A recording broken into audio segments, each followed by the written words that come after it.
Hello, everybody. Good evening. Great night, to say the least. Glad to be here with you guys.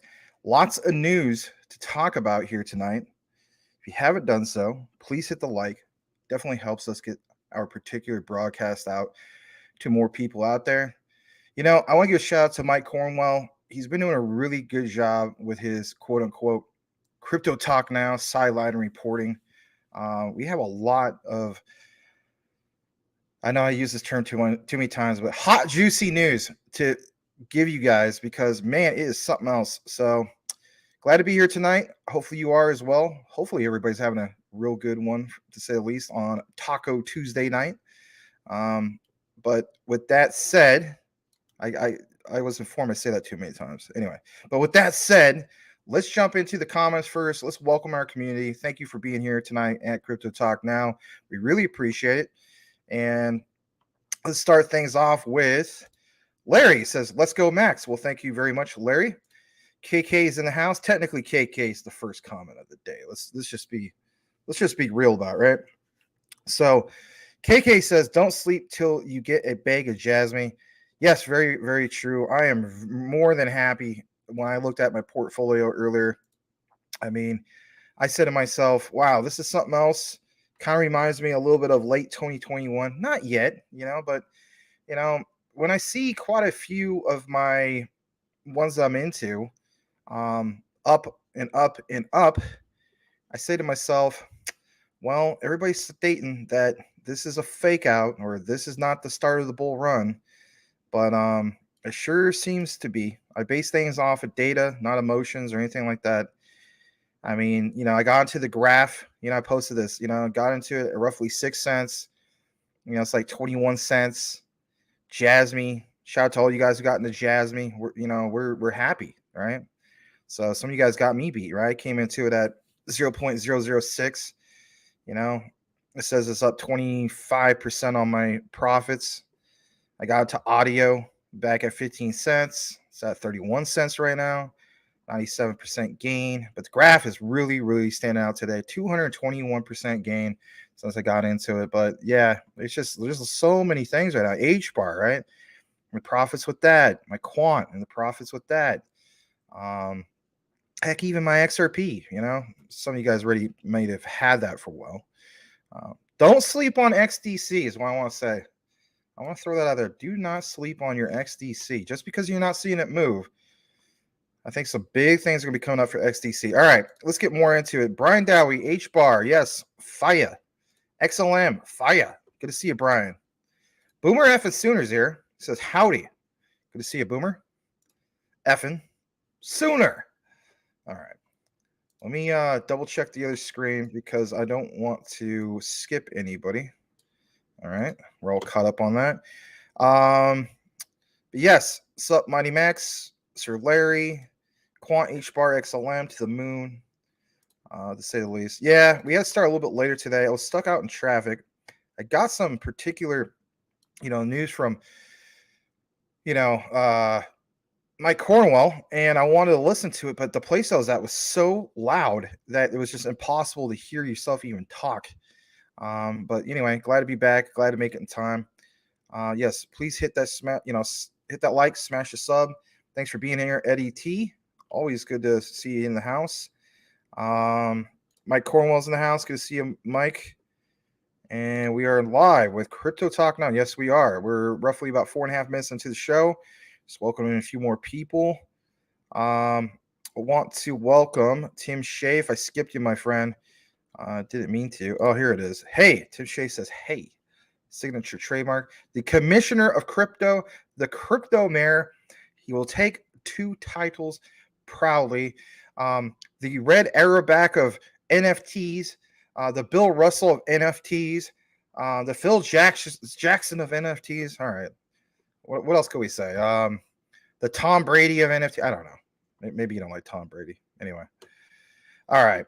To say the least. What's up, Max? Yes. I always say to say the least. Another thing I recognize I say a lot is without further ado, I don't know.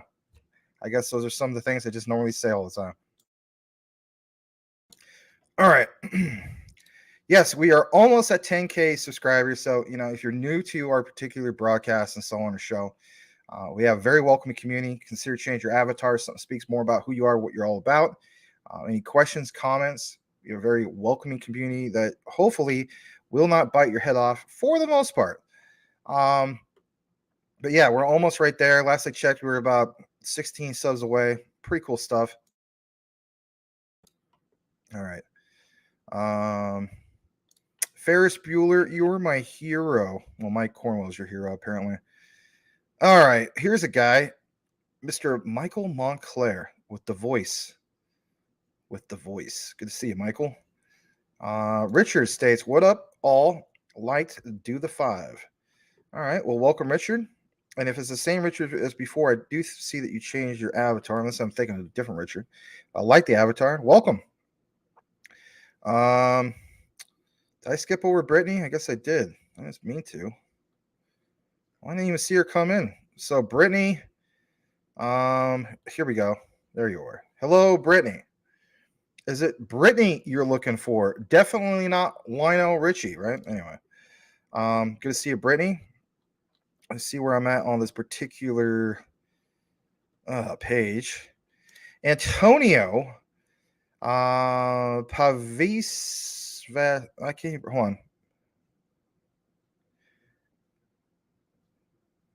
Pavicevac Ortiz. Hopefully, I'm pronouncing that right. I apologize if I'm not. I'll just say Antonio. Welcome. Enjoyed your in-depth analysis of quant a while back. Well, let me know which one. I kind of wondering which one that you stumbled upon. Was it the one that said 1% of Web3 is like over $1.4 trillion or something like that? Always curious, but hey, welcome. Glad to have you here. Let's welcome Antonio, everybody. All right, we're almost about to get into the news. CPH Cypherium was up today. Cool. Very glad to hear that. 10K subs. That's what's up, CTN. Yeah, it's been pretty cool, man. It's nice to be part of this journey of joining Larry at basically 6K and then growing to where we're at now. Very cool. I remember you, P Nice. Hey, what you think on XLM in the next 4 candle? Looking juicy for margin trade. I'm not really into XLM for the short term, man. That is a long term hold. I'm looking to create or add to generational wealth at that particular point. I've stated that I feel as though it's at least 100x. Some people tell me like, man, it's well beyond that. You had 100x. I mean, that's a little over $100 per XLM. Some people have it like at over 1,000. Some people look at like, well, if it's really going to be the silver of the triple X's, right? You have XRP is gold, XLM is silver, XTC is copper, for instance. If it's going to be pegged to silver, then that in itself is a pretty big difference compared to $100 per XLM, and I couldn't agree more. All right, River Runners in the house, welcome back. I want to welcome XXI Gaming. What's good, CTM fam? Glad to have you here. Big Watch Dude in the house. I saw you in the morning over at Daniel Gayton's live morning crypto. Says, what's up, Max, the CTM fam? It was good chatting with you this morning. Yep, exactly. All right, Baby Doge is up 121%. That is very, very impressive. Glad to see that. Yeah, it's something else to say the least. I mean, I'm just looking at a few of these. I mean, it's crazy to see the particular stats. I'm just pulling some of this stuff off from my CoinGecko. So like on CoinGecko, I mean, I know we talked about this before, but it's like, what's this called? Why I didn't type that in? Why is they recommend a different one? That's kind of a weird thing that they do. So Singularity, AGIX. Listen to this. If you look at the 30-day chart on this, I'm just kind of giving you some of the stats. I'm not necessarily sharing this right now. So on the 30-day, up 956%. 956%. This is currently 64 cents. We've been recovering this for many months. Just kind of mention you guys too that this is a standout one for the Cardano ecosystem, like the standout one. And basically speaking, I mean, 64 cents, covered it since 4 cents. A 956% increase. I think it's like ranked 70th or 65th or something like that right now. Pretty crazy stuff, right? Even I myself, I got the audio, like I mentioned before. I mean, that's doing really well. I'm just looking at it from the perspective of, yeah, on the 30-day chart, 262% increase. Was really glad to have gotten into that in roughly mid-November.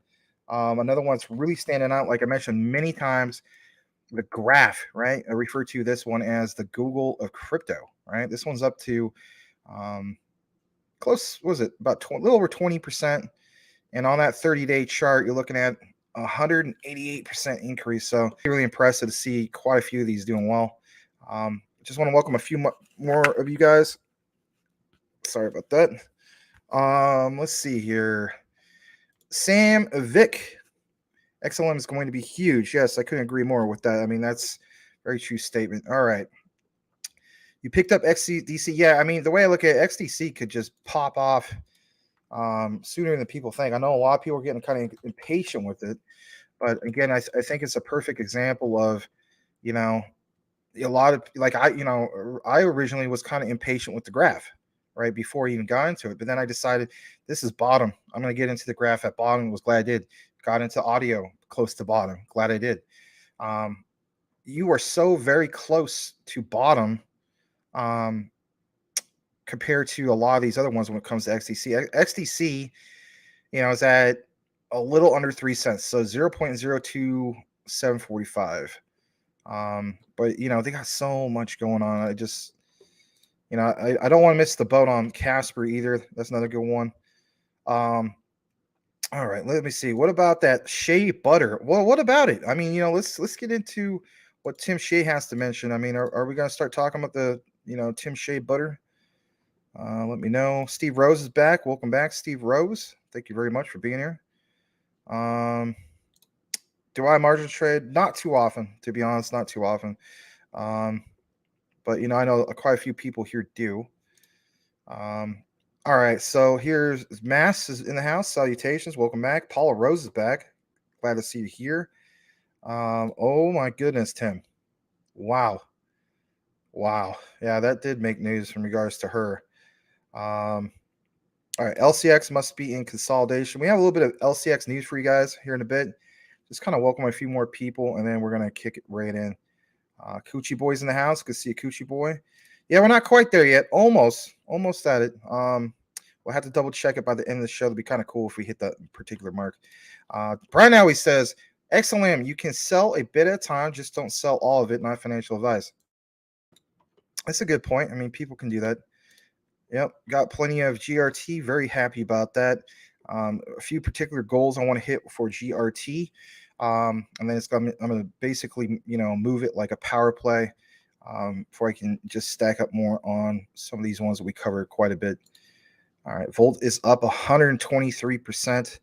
Let me double check that. That is really interesting. Let's see what's going on with that. You're basing it on what, the 30-day chart? Let me see what's going on with the 30-day chart with Volt. Okay. Yep.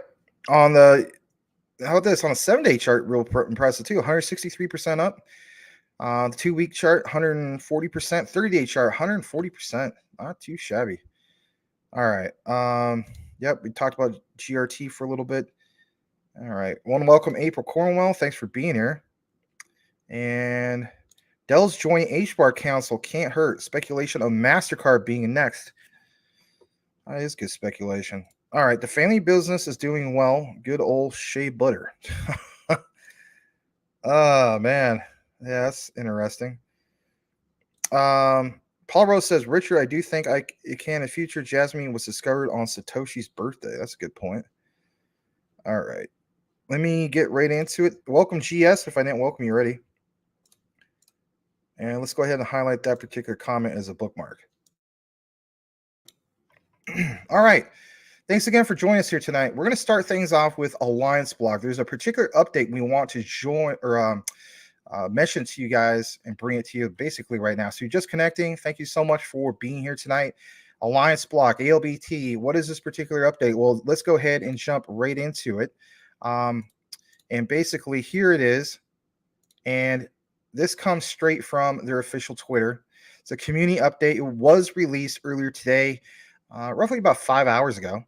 And here it is. It's snapshot information and token distribution. Oh, finally, right? The hot, juicy stuff that we're looking for. So anyway, let's go ahead and get to the Medium page about it. And I've gone ahead and blown this up as much as I could just to make it a little bit more easier for you guys to follow along. I will put a lot of emphasis on this. So, I mean, if it's not, the perfect 5 minutes in, 5 minutes out, I think this is very important because let's face it, a lot of us are into Alliance block. A few of us aren't. So here it is. And, they basically talk about the exploit from BonkDAO that happened on February 1st. I mean, let's face it, guys, this is exactly 7 days since this happened. This article, of course, outlines the token distribution scheme for ALBT. So anyway, we're going to get right into that. Here's the distribution plan. Let's start off with the holders and stakers. If you're wondering about this, it says they will receive the same amount of ALBT tokens they had before the incident. That's good. That's really good to hear that. The new token will be only distributed after the full audit, currently in progress of the new token.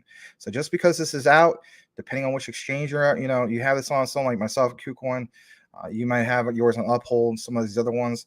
We're going to have to wait. So I'm not stating that, there's going to be one specific, exchange that's going to have theirs before the others. If they do release the information, we'll definitely, provide it to you. If you're wondering about node allocation will not be part of the token distribution. This was kind of key in a way. So it says reducing the total supply of the new tokens to 850 million. The hacker's address will be omitted from the distribution scheme. That's good in itself, right? Don't want to make things any more worse than they have to be. The ALBT founders, listen to this, have decided to dedicate a significant amount of their own team token allocation. Listen to this, up to 15 million for users that held ALBT in troves on BonkDAO and reasonably distributed the new tokens to people who have traded for some time after the incident. So it's not like, they're like, hey, screw you, BonkDAO, and for the people who are on there affected and so on. That's kind of nice that they're doing that. They could have chose not to do this, and I think they still would have been fine. But this, to me, got to give kudos. You got to give credit where credit's due. That was really cool of them to do that. There's key definitions here. It says below are the definitions for some of the terms used in explaining the token distribution. So here we go. You should know about the snapshot, basically. But just in case you don't understand what snapshot is, I like how they broke this down in layman's terms, if you will. So it says a snapshot is a record that captures all balances of wallet addresses and contracts on a blockchain at a specific moment. This includes balances in hardware and software wallets on exchanges. Long story short, if you're new to this, right, let's say like you're completely new to crypto and you just came into ALBT for whatever reason because you're like ALBT to the moon, right? So, it's like let's say you came in at, I don't know, 0.0 6 cents or something, and basically you had it all like on KuCoin, like myself and whatnot. Well, if you didn't do anything with it, right, didn't move it anywhere, just didn't do anything, basically the snapshot is the value of that particular coin. So if, let's say, it went up to 11 cents or wherever the case be, before this particular, what they call snapshot, you get the value of whatever it was. So if you came in at 6 cents and went up to 11 cents, just as an example, and before that hack it was at 11 cents, that's the value of your ALBT. It's not based off of the value that you originally came into. So I just want to give you guys that particular example. The token distribution. Token distribution is the method through which a new token will be created and sent or made claimable to eligible users depending on their wallet activity in between the snapshots. Most of us know this. Some of you guys who are maybe new to this might not. All right, let's talk about this for just a brief moment. It says stakeholders and eligibility, right?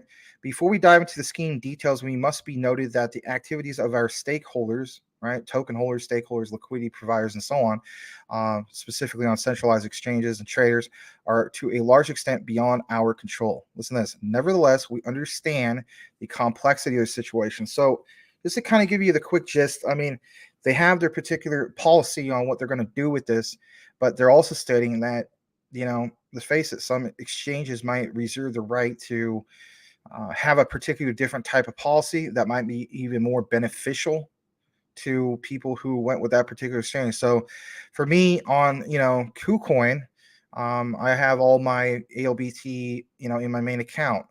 Um, Maybe some of these other particular exchanges and so on have different policies. But whatever the case be, some may be a better policy, some might not. Like it mentioned, nevertheless, we understand the complexity of the situation. That's why we consider those stakeholders' interests when designing the new token distribution scheme. Based on discussions with the response team, the following stakeholders and their eligibility have been identified. And here is one of the main things we need to look at. So holders are users who have held the legacy ALBT tokens. If you don't know what legacy means, it just means the old token contract, right? Just the classic ALBT. Will the new ones have a new name? I don't know that, but whatever the case be, we're going to be airdropped the new particular V2. It might not be, state it's an ALBT V2. It might have a different symbol. We'll have to wait and see what that is called. They might have an outline on that. I did read most of this, but on that particular part, maybe I missed that. So it says, in regards to the legacy ALBT tokens in your hardware, listen to this, guys, hardware or software wallets throughout the incident, and never trade ALBT tokens during or after the incident until 24 hours after the Twitter announcement, holders are eligible to receive 100% of their tokens. So all the FUD, hopefully that's squashed in regards to those who are, thinking that they were screwed. If you're wondering about the liquidity providers are users, like it says, with positions and liquidity pools with ALBT and our BNB pool, AVAX pool, Matic, Energy Web, and other pools that are on ETH, right? Liquidity providers will receive 100% of the ALBT side of their positions at the time of the snapshot. So again, kind of like similar to like myself, who's holding on a centralized exchange, KuCoin and so on. It's all about that snapshot. So if you're thinking you're, SOL because you provided liquidity to some of these particular platforms, that is not the case. You should be fine. Stakers. Let's talk about stakers real quick. So it says, we know understand some of the definitions for the most part of staker. Let's face it. But users in staking pools will receive 100% of the amount of ALBT staked and the rewards through, although still locked for the remainder of the staking campaign. Users have staked in funders will continue staking with the same amount of ALBT they already have still locked if applicable, and with the same RALBT balances. Users who participated in ALBT's liquidity mining campaigns will receive the ALBT side of their positions at the time of the snapshot. So again, I mean, everything is based on just that, the time of the snapshot and so on, what value you had, no matter if you were in a liquidity pool, no matter if you were staking, where it's on just, a person holding on a centralized exchange, where the case be. I think they've been pretty consistent about your value of your ALBT. Is just that it's whatever that value was before the actual snapshot, or right at the moment of the snapshot, I should say. There's a special distribution scheme for this group explained in the snapshot section. I need to mention that. I didn't skip over that. So buyers are users who bought ALBT tokens on decentralized exchanges up to 24 hours after the Twitter announcement of the instance. So let's say all those people, they're like trying to swing trade this back and forth, like on Uniswap or something like that. Listen to this. There's a special distribution scheme for this group explained in the snapshot section. Go to this particular one on the Alliance Block Twitter page, and if anything, if this applies to you, go to the specific section and see how this distribution scheme will affect the likes of you and so on, because there are a few of you. There's even people yesterday, right, when this thing was up like over 100%, who were trying to find decentralized exchanges and trying to I guess you could say swap it back and forth and so on. I would read up a little bit more in regards to that. I don't have the particular answers for that because I wasn't doing that. But they do have something for you in regards to that. If this is you, maybe it's Mike Cornwell, I don't know, but I would look more into that. Sellers, right? So it says there's a special distribution scheme for this group as well. Again, same area, the snapshot section. So let me see here. There's a special distribution for this group of the traders. Same thing. So traders, sellers, buyers refer to that same section. Um, there's another thing I want to point out. Hold on a second. Yeah, so people like myself on centralized exchanges, the new tokens will be distributed to centralized exchange according to the information provided to ALBT. Please wait for an official announcement from your CX and follow their instructions carefully. Now, I want to say this. If you have your ALBT on the likes of KuCoin, for instance, I use the web-based version for trading. I use even the app, right? But I also have KuCoin set up to send me notifications on anything. They're very, very good about sending you notifications on what's going on. As soon as the whole thing happened with ALBT being like the most traded token because of the hack, I got a notification immediately. I knew about this like literally as it was happening. So I'm telling you flat out, KuCoin is, if you happen to have your ALBT on KuCoin, select to get the notification from KuCoin. They don't really spam you to the point where it's just annoying. They just basically spam you with good info, like Luna Classic is up 50%, or just anything and everything that really, really stands out. But nonetheless, if you want Twitter to be your source, you can do that as well. But I'm just stating flat out, I wouldn't be surprised if I get a notification within the next few days in regards to, hey, here's your airdrop about ALBT. All right, so let's get into this. So here's the thing about the snapshot. It says the snapshot was taken on February 1st, 7 days ago at 11:04 p.m. CET, when withdrawals and deposits were halted on basically all centralized exchanges for the most part. Centralized exchanges will have their tokens, or I should say have their own token distribution scheme. Right. For instance, it's not going to be like all the same time per one. So uphold could be different. And Alliance Block will distribute tokens based on on-chain data. People that held 100% or had tokens in the Alliance Block smart contract will receive 100% of their tokens. That's cool. People who traded before the snapshot will get their tokens distributed in their wallets at the time of the snapshot. Again, I can't reiterate that enough. They've been pretty clear about this. But again, there it is. People who trade between snapshots and up to 24 hours after the Twitter announcement will fall under the compensation scheme. Listen to this. With a fall-off function. Wondering about that? Here's the definition. Buyers receive a part of their purchase. Like A, buyers will receive part of their purchase, and B, sellers will receive a percentage of what they sold. So if you're wondering about that, there it is.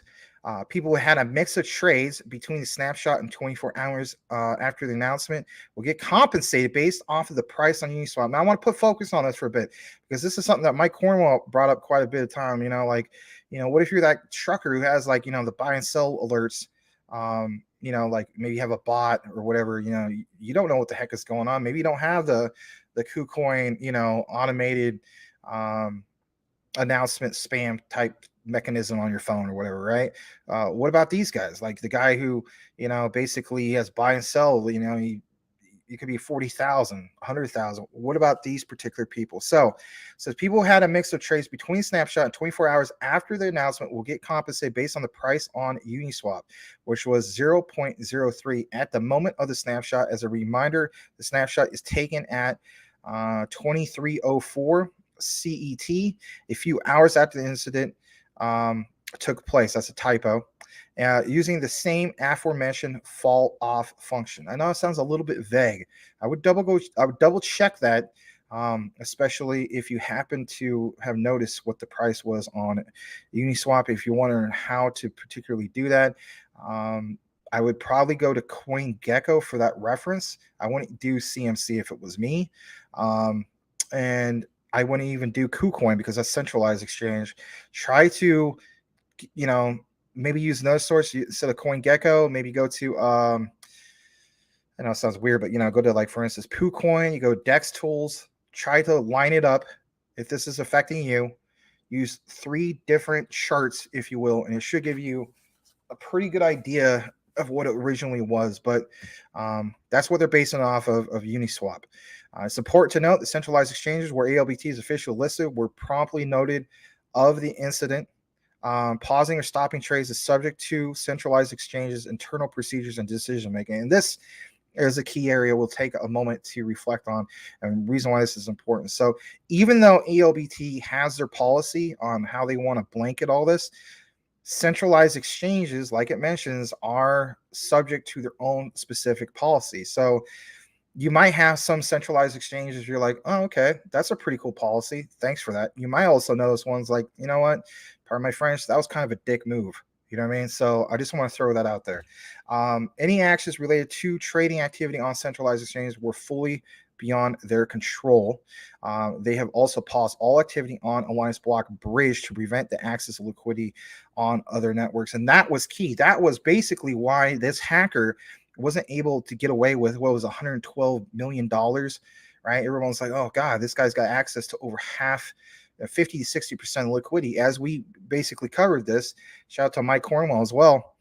You know, basically it was like about 5%, at the very most 10%. And if anything, when you receive your particular airdrop, I think it's going to be representative of not only the snapshot, but let's say, you know, you get your V2, it's going to be probably about 10% less compared to what you see, for instance, up here with the, you know, 0.03. So anywhere from a 5 to 10 cent, or 5 to 10% range. And then from there, you got to realize that this could tank. But another thing that a lot of people don't realize is it could very well blast off, because right now there's a lot of eyeballs on this particular project. So I want to state this, it could go either way. There's a lot of people rooting for this to go to penny. If it goes to penny, like I mentioned yesterday, I'm back the freaking dump truck up, rent it from the city of Phoenix, and back this sucker up. Because, I mean, if this is the second chance at this, I'm only getting the second chance. But for those prices, I mean, that risk to reward ratio is really, really interesting. All right. There's a little bit more here. Again, go to their Medium if you want to know a little bit more about, you know, buyers on decentralized exchanges, sellers on decentralized exchanges. Just I know that majority of you guys were basically, you know, trying to buy off of here, and then some of you guys would immediately put it to your, you know, your cold storage, or whatever the case be. There's following steps that you can go do. So here's the thing. It says, excuse me, from them. Sorry. It says the response team is working hard on preparing an on-chain token distribution. Talking too much today, reading too much. Token distribution process. In the next few days, you can expect a follow-up blog introducing the new token with timelines. Of course, we'll bring it to you guys. They want you to be vigilant on the scams. This is key. I mean, I know most of you guys know this stuff. Here's the thing. If you're new to Twitter, you're not going to get somebody from the team, you know, send you a DM. It says PM. I mean, I used to call it PMs too, like private message. They're not going to do that. So somebody's messaging you like, hey, you know, I have your airdrop info. That's scammy stuff. Do not listen to that. All right. I've had this happen to me before. It's BS. Do not listen to that. Wait for the actual official updates from the Alliance Block team. That's very, very crucial. All right. But anyway, that is the update. I know that took a while, but I just wanted to cover pretty much most of that. I know it was a lot of it was verbatim, but there it is. So, all right, let's get more into the particular comments. Thank you for being here. Let me see where we're at with the comments. I know we got quite a few to catch up on. After we do so, we got some other particular news for you. Really looking forward to getting to what we got for you for XRP and especially H-bar. Both of those are really standing out tonight. Yeah, I'm glad everyone's welcome each other. Like and sub. Thank you for that. Please hit that like. Tim Shea, let's get to 10K subs during the show. We'll have to double check that. If one of our moderators, or maybe Larry or somebody like that, can just double check to see if we actually did tick up to the new milestone, that'd be super cool. And if that's the case, if we get 10K subs, I'm going to put this freaking back scratcher right through that wall. As Larry would say, no, not really. I love my back scratcher. So anyway, Shea Butter is a quality product. Seems to be. Jasmine is heading to the moon and even to Saturn. Yeah, I agree. And good to see you, Crypto Channel. Thanks for being here. Let me double check the other screen. I didn't want to skip anything because it's not cool when I do that. All right, let's see where we're at. Saw that PFP in a Twitter space and had to borrow it. Huh. All right, Rain's in the house. Welcome to Rain. I never wanted the feature, but nowadays I wanted to see 2025 how much I'm sitting in regards to your portfolio, bottom of one. Yeah. Oh, yeah, that's interesting. All right, let's see what we have. Cash Cats is in the house. Hi, Max, the CTN friends. Good to have you here, Mr. Cash Cats. And let's see. I'm just gonna go down a little bit more and see where we're at. GS, did you get the dip in GRT? Yeah, GRT's been great. I mean, I'm up as we speak a lot. Let's see how far around on that one. GRT, you know me. I am up 215%. So I'm really happy about GRT. Mass states. Why do you make me feel this innocent conversation was taken? Never mind. All right. That's not how he sounds. I know. Brian Dowie still didn't happen or still didn't get my low 5. Not sure what happened. Let's get you guys talking amongst each other. Any news about Shiba Inu? Well, we first had to see what the heck is going on with SHIB. It's up 22% for the week. I don't have any brand new news. I know there's a lot of rumors about Shibarium dropping on February 14th, Valentine's Day, the start of the True Bull run at 5 p.m. Eastern. But I haven't seen anything new. I don't know if it's going to be a case of buy the rumor, sell the news. And anything we state is not financial advice. We're not doing buy the rumor, sell the news. But let's face it, really interesting dates. All right, let me see where else we're at. It's a handshake deal. Interesting. All right, let's see.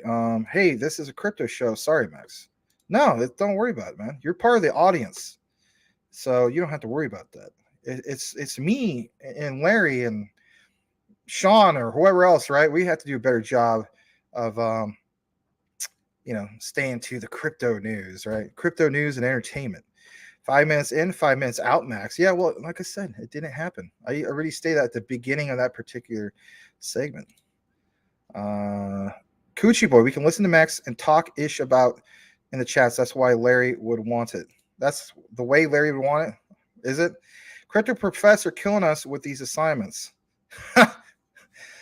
Well, you're funny. Big Watch, I'm not following you. All right, let's see. Larry owns a few XRP. Now, it's more than a few. Menelec says, all right, guys, you know the drill. It's Menelec. Is it Menelec you're looking for? Hello. Is it me you're looking for? Lionel Richie. Does anybody ever type that in when he comes in here? Not really, does he? All right. Max, stop fudding on my KuCoins, LOL. I have a ton on KuCoin. I have a bunch of my I shouldn't say a bunch of my crypto on essentially. That don't sound right. I've done many trades through KuCoin. How about that? There we go. Juvenile humor. All right. Thank you for that. How about this? It will be interesting to see what KuCoin does with the new AOB token and the current holders. Yes, we're going to have to wait and see that. Yes, 1 penny, because here's the thing. If a lot of people were like, I got my airdrop, to hell with this. Like, let's say it's like a flare moment, right? I know a lot of you guys got those particular flare drops, but a lot of people kind of look at it this way. Like, it could become even that more distressed. It crashes to a penny, it crashes below a penny or at a penny. To me, I'm looking at like, I still believe in this project. I'm willing to give him a second chance. I'm not going to give him like third, fourth, fifth, sixth chances, right? I think by that point, you could have the greatest utility, like I mentioned, but you've lost the trust of the community, of the people out there. It ain't gonna matter at that point. But I'm willing to give him a second shot. And if it crashed to a penny, then this becomes a really interesting scenario of that risk to reward ratio. Kind of like Jasmine, but not as bad, right? It's not quite distressed enough as that, but it's not too far from that. Okay, let's see here. It could be a great play. I do agree.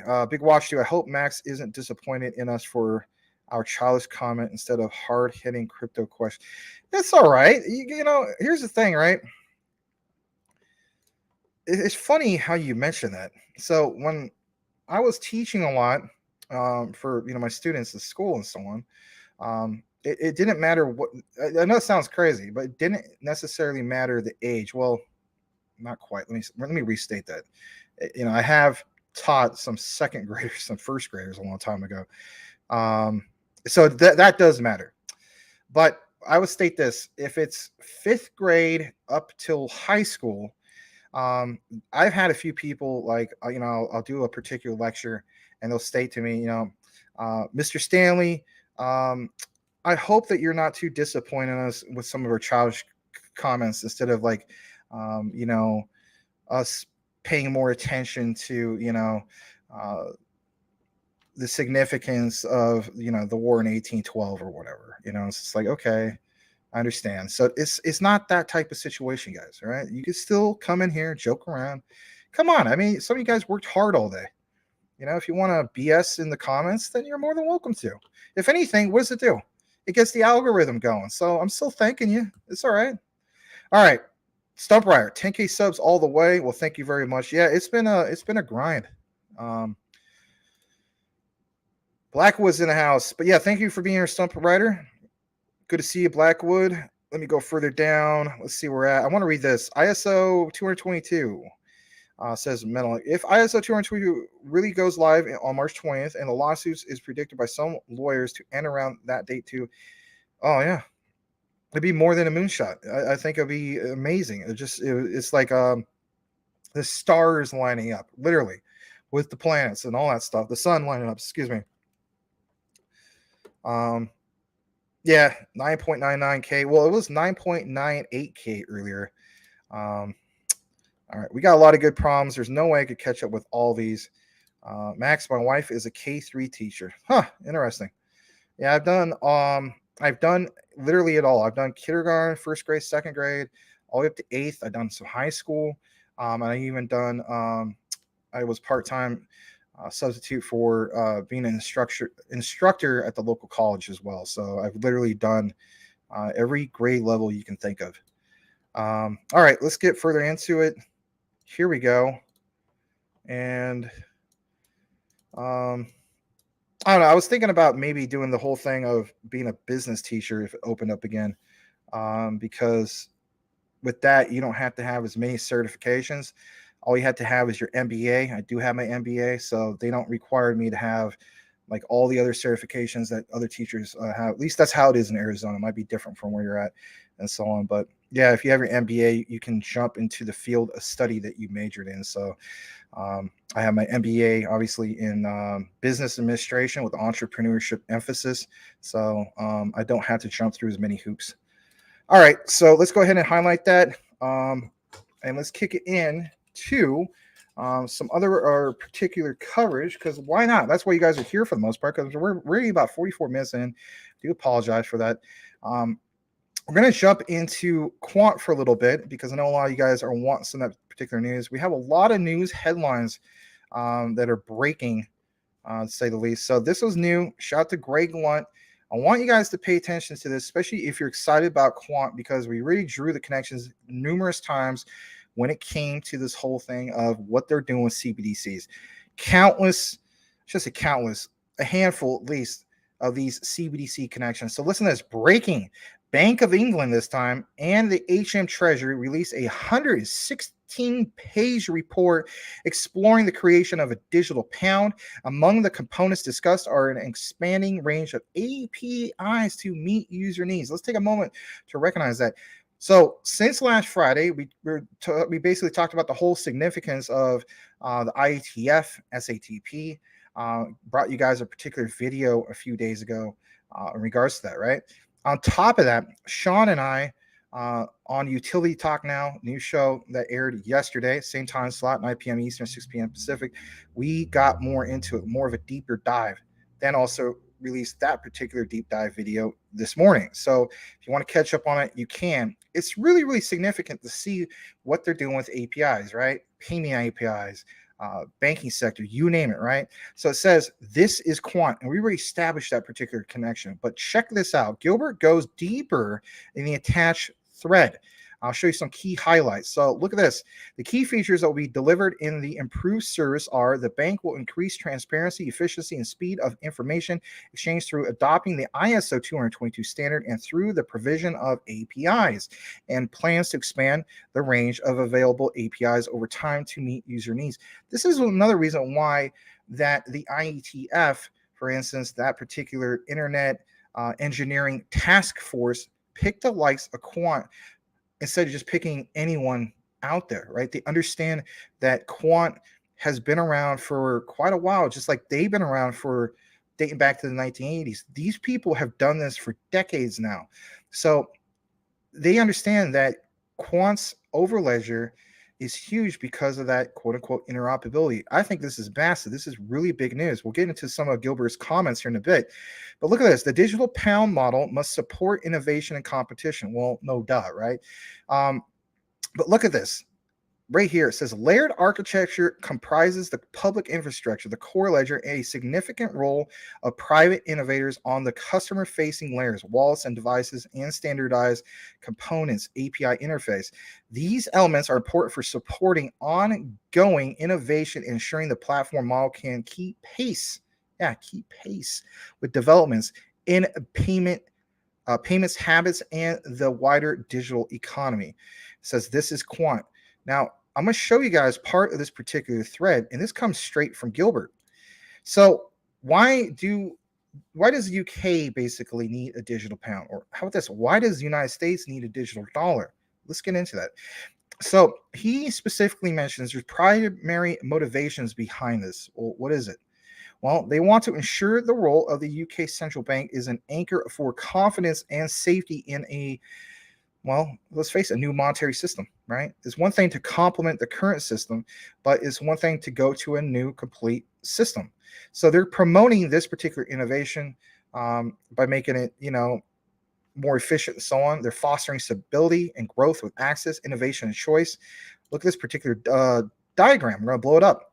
So it says our primary motivations for the digital pound, a little bit kind of like what he was mentioning, but they are hoping that they can sustain access to financially risk-free, listen to this, risk-free central bank money as the anchor of monetary and financial stability. I want to take a moment to reflect on this. So a while back, we showed you that particular guy who has worked with the central banks, and he mentioned in the future that watch out for when, it's the UK, especially Europe drops, for instance, either a digital euro, a digital pound. And what you're going to see is they're going to start things off with, for instance, the poor class, the middle class. The last that will get this actually will be the elites. And the reason for this is kind of like what you're seeing right here. It is basically a risk-free thing they got going on because they already realize that they need to get this out and they need it to be fully utilized. And by having it fully utilized and not having where, all this stuff moves slowly, right? Recognizing these new particular technologies, that it takes that risk away, right? Look at some of these other things mentioned here. Other motivations include enhancing financial inclusion. We already know that particular connection. Payments, resilience, and improving cross-border payments. So for everybody who's stating that Quant is not part of the mix of getting cross-border payments done, that could be further from the truth, right? They are definitely part of the mix. It might not be necessarily like, oh, I'm transferring from border to border or overseas the actual QNT token. No. It's understanding what they bring to the table as far as their innovation and so on, especially with the likes of Overledger. So there's a little bit more in regards to all this, promoting innovation and so on. I want to jump more into this. It says the technical bit about the CBDCs, and this is the main area I want to bring to your attention. So when we click more into this, it states this functional requirement is needed to integrate with the existing financial system and payment rails.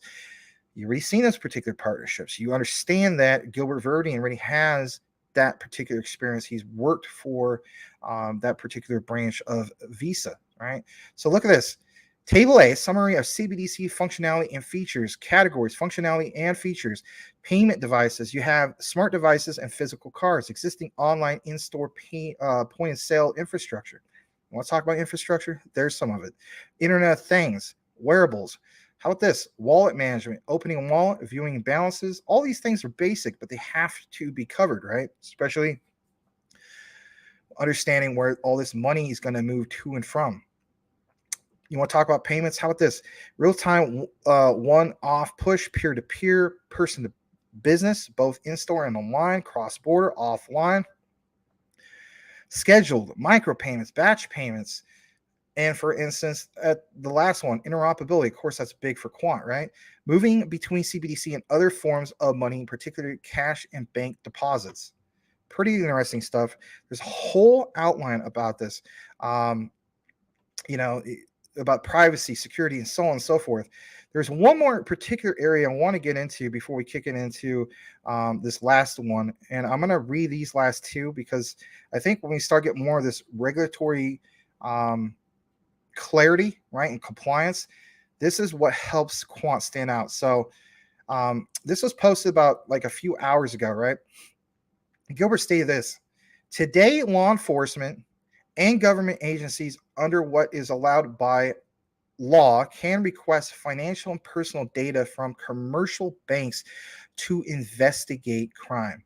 Now, I want to state this. There's a particular show I watch, and I'm going to bring it to your attention here in a little bit. Some of you guys may already watch this, believe it or not, but they have pointed out this whole thing about they're putting a lot of focus on, and I'm not trying to turn this into a political show. Believe me, that's very divisive. Let's face it. But they're requesting that campaign money that was sent to likes of the Democratic Party and even the Republican Party, those donations from FTX, they have, and basically, I think it's until the 22nd of this month to figure out what the heck they're going to do with that or return the money. Otherwise, they can face some of these harsh, things basically from what you literally see kind of like mentioned here. Now, hear me out. All right. So I'm going to restate this. Today, law enforcement and government agencies under what is allowed by law can request financial and personal data from commercial banks to investigate crime. And when I saw this also mentioned on this other particular program, and I have to show you guys the name of that one. It starts with an R, but I just recently subscribed to them. I kind of was able to connect the dots here, if you will. It says the law and the same approach will still apply to CBDCs. This last one, it will be the same as today's AML KYC regulation, where commercial banks are responsible for compliance and managing the relationship with their customers, complying with the same rules and regulations as today with non-CBDC money. So it's not like we're just, recognizing that we're getting to CBDCs now and everyone has to jump through giant hoops. It's recognizing that we have the old approach. We're proving on the old approach with this new compliancy, if you will. I'm going to kick it back into the comments. We do have some more particular coverage in regards to quant and some other things. Thanks for being here tonight. We're roughly approaching the 1 hour mark, and I want to go ahead and read a few more comments, especially if there's any questions or comments that we have. Give me just a second. All right. Oh, you have your MBA as well? Well, cool. I still feel as though I learned most of everything I know just by doing my own research and so on. But thank you very much, and shout out to you as well. All right. Menelite, definitely yes. I agree more. Yes, Quant, sir. Yeah, I got it back in 2016. So 2015, I was the class valedictorian. I had a 4.0 GPA. I had perfect attendance. And on top of that, I walked with my cap and gown as class valedictorian, did some volunteer work to get that done and so on. And then the following year, I ended up getting my MBA literally like a year to the day after that. So I set a school record. I got 4 degrees, technically speaking. So I got my associates in accounting, I got my bachelor's in business management. I mean, sorry, my associate's in business management. Then I got my bachelor's in business administration. And then for my master's, I got my master's in business administration with entrepreneurship emphasis. So a total of 4 degrees in a little under 3.5 years. It was a school record. The following year, I got nominated again to be class valedictorian, and it was between me and about roughly 6 other people. And we had to write a speech and so on. I was really honored that I made it the previous year. I didn't get picked again to be class valedictorian. Somebody else beat me with a better speech, and that's fine. But I became class salutatorian the following year, which was pretty cool.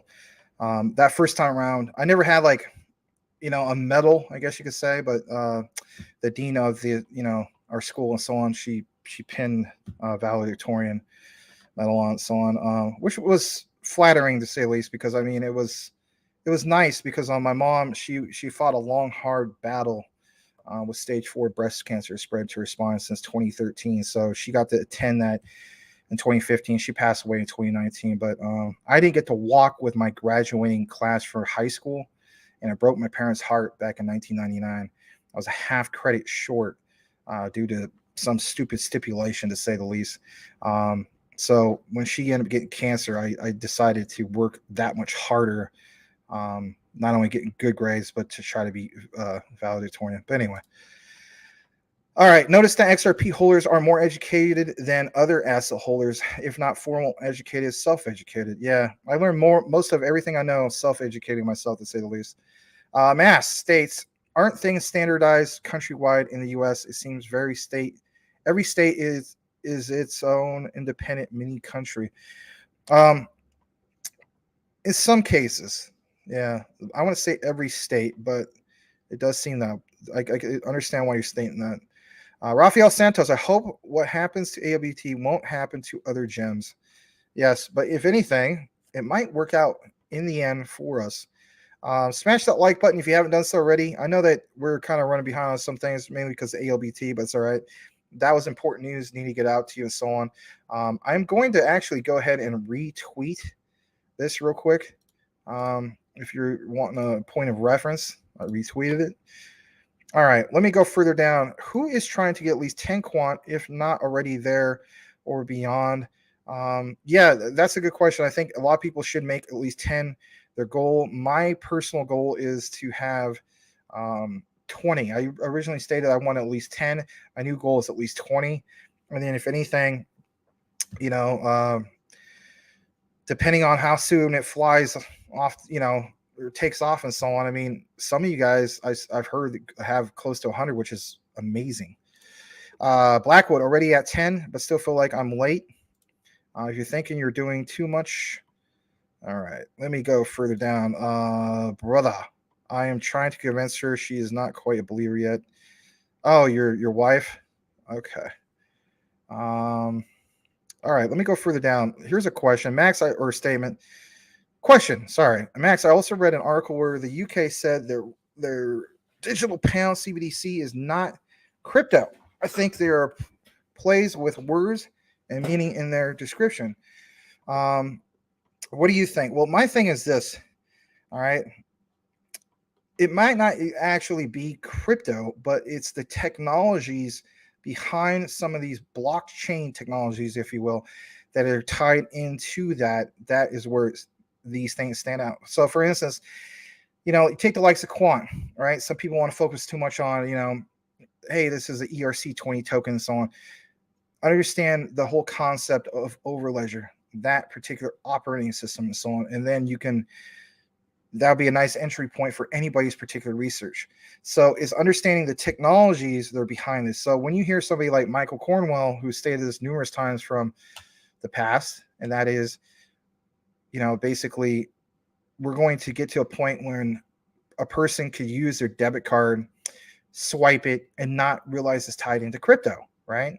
What are we talking about? We're not necessarily saying it's specifically the XRP token or specifically XLM or these things and so on. Is understanding the technologies that are from some of these particular ones and so on. And if anything, there is an exchange that happens when it comes to then what? The tokens and so on. How do we know that? Well, we have an example already. If you think about Stellar Lumens with XLM, when you have that guy in Nigeria, he might not even have a bank account, but he can do what? He can exchange the Naira right to XLM without a bank account. So I'm saying that's another particular example of how some of these get done without people realizing, hey, you know what? This doesn't seem like it's crypto. Well, it may not on paper, but it definitely is behind the scenes. All right, let's get further into it. Rain states 10 quant met future. You got 850,000. That's a relief. Brian Alley, Mass. Canada is kind of the same as US. Every province has its own rules. That's a very good point, especially like, Quebec, right? It's significantly different from British Columbia. How do I know that? I haven't been to Quebec, but I have some friends that live there, and I have family that lives in British Columbia, and they have cross or dual citizenship, right? And they've always told me for the longest time that British Columbia feels like it's the closest thing to living in the United States. Back in the 90s, let's face it, it costs a little bit more. Everything has its advantages and disadvantages. Kind of like, if I was going to go live out in, I don't know, one of the 5 boroughs of like New York City and so on, right? Like, am I going to be able to afford that compared to just living here in Arizona? Maybe, but one thing is for sure, the cost of living is going to be a heck of a lot more. So I just think it depends. All right, I'm going to read this. Quant skeptics don't understand that Quant's overledger has more utility than Chainlink and other APIs. Yeah, very, very good. Very good point. 10 quant, you're doing really well. I'm only at 3.25 quant. That's all right. Let me see where we're at. All right, let me go further down. I want to welcome Kiwi Matt, straight from New Zealand. Good afternoon, Max from New South Wales, Australia. Oh, well, your name's Kiwi. Were you originally from New Zealand? Because, let's face it, people from New Zealand are referred to as Kiwis. So whatever the case be, welcome back, Kiwi Matt. Glad to have you here again tonight. Let me see where we're at. Governments are not enthusiastic on digital assets as they are on DLT. Yeah. All right. How about this? Hey Max, did I hear you say LBT is prepared to compensate the holders that bought the token right before the freeze? Correct. Yes. Go look more about it. If you're following me on Twitter, you can see my retweet. It has a whole breakdown. We did talk about it earlier. Unless you're one of those type of persons that you sold a lot before the freeze. So again, give yourself some clarification. Check it out for yourself. But I did go ahead and I retweeted it. All right, I'm going to highlight that. Let's get back into the particular news coverage we have for you guys tonight in regards to some of the things I saw for the likes of Quant. Hold on a second. As regards to Nexi Group, I want to bring this to your attention real quick. And I know we have a lot to cover tonight. Hopefully we do get a chance to cover it all. But, it's good problems, right? So let's get into that. This is more breaking news. Shout out to Greg Lunt. Breaking news, Nexi Group continues its European takeover, signing an agreement with Any. If you're wondering who Any is, basically speaking, kind of like what we see right here, they specialize in innovation, efficiency, and accessibility for all to shape the energy of tomorrow, right? So it says one of the world's 7 super major oil companies, right? That's significant. So it says Nexi will be Any's primary partner for existing and evolving payment solutions in support of various energy and initiatives. Listen to this. I'll just get the highlights. I won't read all of this. So Any in European partnership with Nexi for the development of companies' electronic and digital payment services. Makes sense they would get together with Quant. If you're wondering about this collaboration, it started on February 6th, straight from Milan, Italy. This is reported. The collaboration entails that Nexi will be Any's primary partner, both ensuring the best evolution of existing payment services and defining and implementing new solutions to support the energy company's business, particularly sustainable mobility plentitude, right? Now, if you're wondering why this is so huge, well, they understand that being an oil company, and then you go how you basically are going to be, green if you're an oil company and so on. So Quant is able to give them various different energy initiatives, if you will, and what they can bring to the table for not just interoperability and so on, but um, to stand out as a company's electronic and digital payment service, but to do it at scale that nobody else is technically doing. There's a little bit more in regards to this. So, Any happens to be headquartered in Rome, Italy. Listen to this, they have operations in 69 countries. And they have over 30,000 employees with revenues around 92.2 billion euros. NE is ranked, listen to this, 111th on both the Fortune Global 500 and Forbes Global 2000 list in 2022. The larger Nexi grows, the more Quant stands to benefit as their DLT interoperability provider. This is, of course, a big thing for the likes of Quant because you have a broader perspective of once that utility is utilized and you have, for instance, Quant being that provider, you can draw your own connection of why we stated numerous times that if Quant is getting this done for not just the likes of Nexi, but a whole bunch of these other ones, right? IBM, et cetera, et cetera, et cetera. Quant should take off. Absolutely. Multiple layers of what utility, right? This is why we talk about the likes of Quant quite a bit. Of course, a while back, we talked about this whole thing with SIA.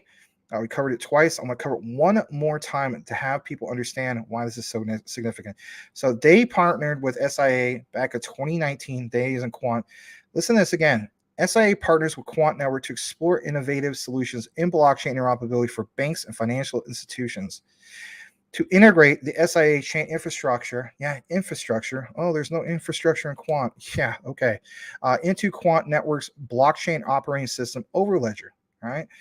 SIA chains are private infrastructure leveraging on 570 European network nodes within SIA Net, financial institutions, corporates, and public administration bodies. And this is going to basically help develop and implement, and it's already happened since 2019, a secure, protected way of innovative applications based on blockchain technology. So this whole thing with SIA is huge because, again, it's now connected to the likes of the IETF, the Internet Engineering Task Force.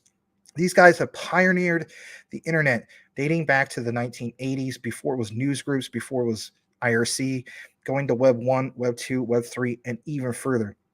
And that is really impressive to see that with the likes of Quant. Now, I want to jump into something else for you guys that we have here tonight. And it's this right here. It's in regards to XRP. And this is really, really huge. Shout out to Mike Cornwell, who shared this to me earlier. I was at the time kind of caught up with some things with a really noisy place I was at. But I want to show this to you guys right now. So check this out. Says sits above all existing networks. I had something that kind of blocked that. It says an open and regulated global payment inter network will pass through account addressing and tokenized compliance to all existing new regulated payment networks. I want to restate that. God bless Sean, right? I'm glad to have him on the show yesterday. He mentioned that he didn't feel as though that, and maybe we'll talk about this more next Monday. Maybe this will be like the start of a good conversation because I would love to hear what he has to state about this. We'll reflect back on this. But Sean mentioned specifically that he didn't feel as though that the likes of Ripple would do all of the payments, right? He made a very good case, right? He was talking about Cypherium. They have their mainnet out. You have the whole thing with the FedNow payments. Their mainnet's there, but doesn't necessarily mean that FedNow payments would, utilize that, right? It's kind of like, I'm gonna put layman's terms. You drive down the street, nothing is open. You're thirsty. You need gas. It's 3:00 in the morning. You're at some new town you've never been to. You pull in. You got all these different options for gas, right? You got a BP station. You got Chevron. You got Mobile. You got God knows whatever else, right? You got, for instance, Arco, right? They got an AM PM. All right, and this other station might be a Shell station, has like a Quick Trip or Circle K, whatever the case be. Right, they're all convenience stores. Well, you have all these options, but which one do you choose? Right, and a lot of these have similar use cases. Right, convenience stores, gas, so on. Right. Well, you got to look at least the way I gather it is when it comes to Cypherion, their mainnet is done. So they're sitting there. These need to be utilized, right? Not saying they won't be utilized. But when you see statements like this, it makes you kind of back up for a moment because what is listed here? All existing and new regulated payment networks. So again, I'm going to read this again. An open and regulated global payment internet network will pass through account addressing and tokenized compliance to all existing and new regulated payment networks. This is huge. The World Bank, Afrixim Bank, Africa Nenda, Moja Loop Foundation, regional levels IPS, particularly applicable for economic unions, national level IPS required for every country. So we have the term all, we have the term every, all right? This is part of a thing called Project Nexus. You could research this more yourself. Maybe we take more of a deeper dive into it. I won't guarantee it. But here's the thing. If you're just tuning in, this is some of the hot, juicy stuff. Hit that like, subscribe to us. You'll be glad you did. Look who's mentioned here. You have Visa, Ripple, Stellar, Cello. By the way, Cello, shout out to some of you guys that understand the QFS like Menelect, right? What is part of the QFS, the quantum financial system? What is one of the 20/token/coins part of the QFS? It's Cello. It's very interesting. I need to take more of a deeper dive into Cello. This whole thing that we see here makes me want to research Cello that much more. Now, of course, there's the likes of Swift, MasterCard, so on. But this is really significant. Why is this so significant? Well, let's break it down. So, again, shout to Mike for the sideline reporting. It says Visa seems working silently with Ripple. Working silently with Ripple. Here's the thing. We already had that particular connection established. I think it was roughly about a month ago. There was something that broke out about Visa working with Ripple, right? And this is where we made that particular statement of this is really, really significant because for the longest time, we used to always make that particular claim that, Visa is, for instance, always, or not Visa, Ripple focus, for instance, on the bank-to-bank payments and so on, right? They're not focused on retail.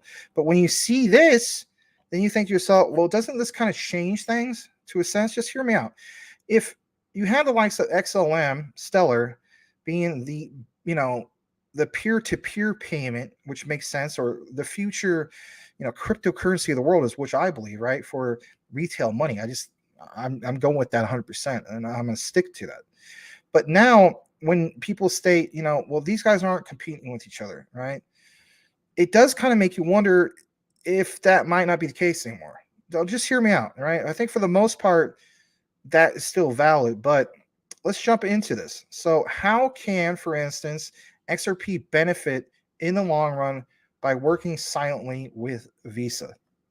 So it states the top financial services provider Visa appears to be cunningly adopting Ripple's cross-border payment technology, RippleNet, for its business. I want to state this real quick, right? If you looked more into it, Visa, technically speaking, as far as transactions per second, the only blockchain that comes close to having faster, if not maybe possibly faster TPS than just straight up what Visa has to offer is HBAR, right? With Hedera's Hashgraph, right? But hear this real quick. It says, while there have been no official partnership between Ripple and Visa at the time of writing, the Web2 payment giant has made it a norm to acquire several top partners of Ripple. Why would they want to be doing that? Why would they want to acquire several top partners of Ripple if they didn't have a broader understanding that this whole thing about us focusing on the likes of SEC lawsuit and so on, Visa has already prepared to move on from that because they look at it from the perspective of what these partners are not necessarily all in the United States, right? Absolutely. So it says, for instance, that Ripple, as we know, is a cross-border payment firm headquartered in San Francisco. The company adopts XRP XRP Ledger native currency to facilitate its cross-border payment / cross overseas payments for individuals as well as financial institutions. But what I want to show you guys here is Visa, on the other hand, acquired about 4 Ripple partners within the last 6 years. Why would they do that? Well, again, I think personally, just my opinion, it's because they realize what kind of technology they have, how they've been innovative, to say the least. Now, look at this. It says, notably, Ripple announced a global partnership with Earthport in December 2014. In December 2018, Visa outbidded MasterCard to buy Earthport for $250 million. That's $250 million. Fast forward to March to 2020, D-Money, a Thailand-based fintech company partnering with Ripple to power faster and cheaper cross-border money transfers. At the end of the day, I think the missing link to all this is what? Ripple's on-demand liquidity and Ripple's technology in itself, right? Think about this. If you're a central bank, I know I said this so many times, but it's still valid. Again, draw the connection. If you were a central bank and you were not all gung-ho about doing cross-border or even overseas payments because you're going to get hit with a $60 billion fee. I think that was the last we checked. $60 billion fee off of $10 trillion. This is why a lot of the money hasn't moved quite often, right? If you look it up for yourself, when it comes to, countries moving money, it's just not a very popular thing because these banks get hit with too big of fees. Now, if you combine that with Visa having a broader understanding that they're going to do what? They're going to leverage RippleNet technology for its business because of what? It's a lot cheaper, like it mentions up here, more faster and cheaper for cross-border money transfers. It all makes sense. They have already researched this. They already understand the broader picture and so on. And they understand that, yes, they have a fast TPS. I think it's like 25,000 and so on. But they also understand that it's not just about the speed. It's about the security. And if anything, it's also understanding that Ripple can take away a lot of these unnecessary fees with their particular technology, where on the other hand, just traditional Visa by itself won't get that done. That's the missing link, in my humble opinion. Now, look at this. It says, these instances have compelled several people, including the pseudonymous user, to claim that Visa could be working with Ripple discreetly. Quote, Visa is just following footsteps behind Ripple. He added that Visa is silently working with Ripple, and this could take the XRP price to $100 in the future. Now, let's face it.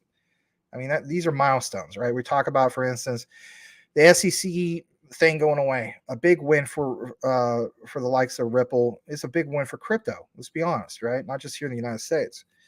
And that's why a lot of people feel as though that we could get to at least $10 per XRP. Okay. A lot of you guys got to get a lot higher than that. To me personally, this is lowballing it at $100 in the future. I mean, I have XRP well over 10 grand in the future. And I have my own personal milestones, like my own personal milestone for Ripple's XRP. This is why I feel as though you got to have multiple bags of this, not financial advice. But my big milestone is 1,200. And then my next biggest milestone is 10 grand. Honestly, after that, it's just all gravy from there. We're going to play this. It's a short particular clip. Yeah, it's about 2 minutes. I know this is kind of getting really extended, so much for the 5 minutes in, 5 minutes out. Guys, this is important that we pay attention to this stuff because it gives you a broader perspective of what the heck is really going on out there and why we're so bullish on the likes of XRP. This is a perfect example. And, if you haven't done so already, give Mike Cornwell props, give him the dab. I mean, because he's killing it when it comes to his particular research and what he gathers. He wants to see the show do well and so on. You could do the same, and I welcome it. I mean, I might not take everything that everybody brings to me and, throw it into the show, but this was definitely worth sharing. This is 2 minutes and 14 seconds, guys and gals. Let's get into it. We'll come back and then we'll kick it back in the comments. We do have more Ripple XRP news for you, as well as HBAR and some others. Let's go ahead and get into it. Visa is just following the footsteps behind Ripple. I'm going to show you exactly what I mean by that. We're going to go start from 2014 and we're going to come all the way to 2022 because this is how long it's been going on for. 2014, Ripple Labs and Earthport announced global partnership. That is absolutely crazy. Years down the road, Visa acquired Ripple partner Earthport for $250 million. Why? And keep in mind that Visa actually outbidded MasterCard in this. There was a battle between Visa and MasterCard to acquire Earthport. Why? Ask yourself. It's going to get much, much better. D-Money partners with Ripple to power faster and cheaper cross-border money transfers. For the second phase of implementation, D-Money will leverage RippleNet to facilitate outbound transfers from Thailand and determine the best partner in destination countries for payouts. So right now, what they're doing is only inbound. Okay, but folks, D-Money pairs up with Visa to empower near real-time cross-border payment. Currency Cloud announces partnership with Ripple to process cross-border payments on RippleNet. Where do you guys think I'm going with this? Go ahead and smash that like button if you already know. Visa acquired Currency Cloud. A year later, they partnered up with Ripple. So, ladies and gentlemen, from what we're seeing here, Ripple goes in, Visa acquires it. Why? Because it's the foundation. They're going to create revenue off of this. Folks, you already know where I'm going to go with this, right?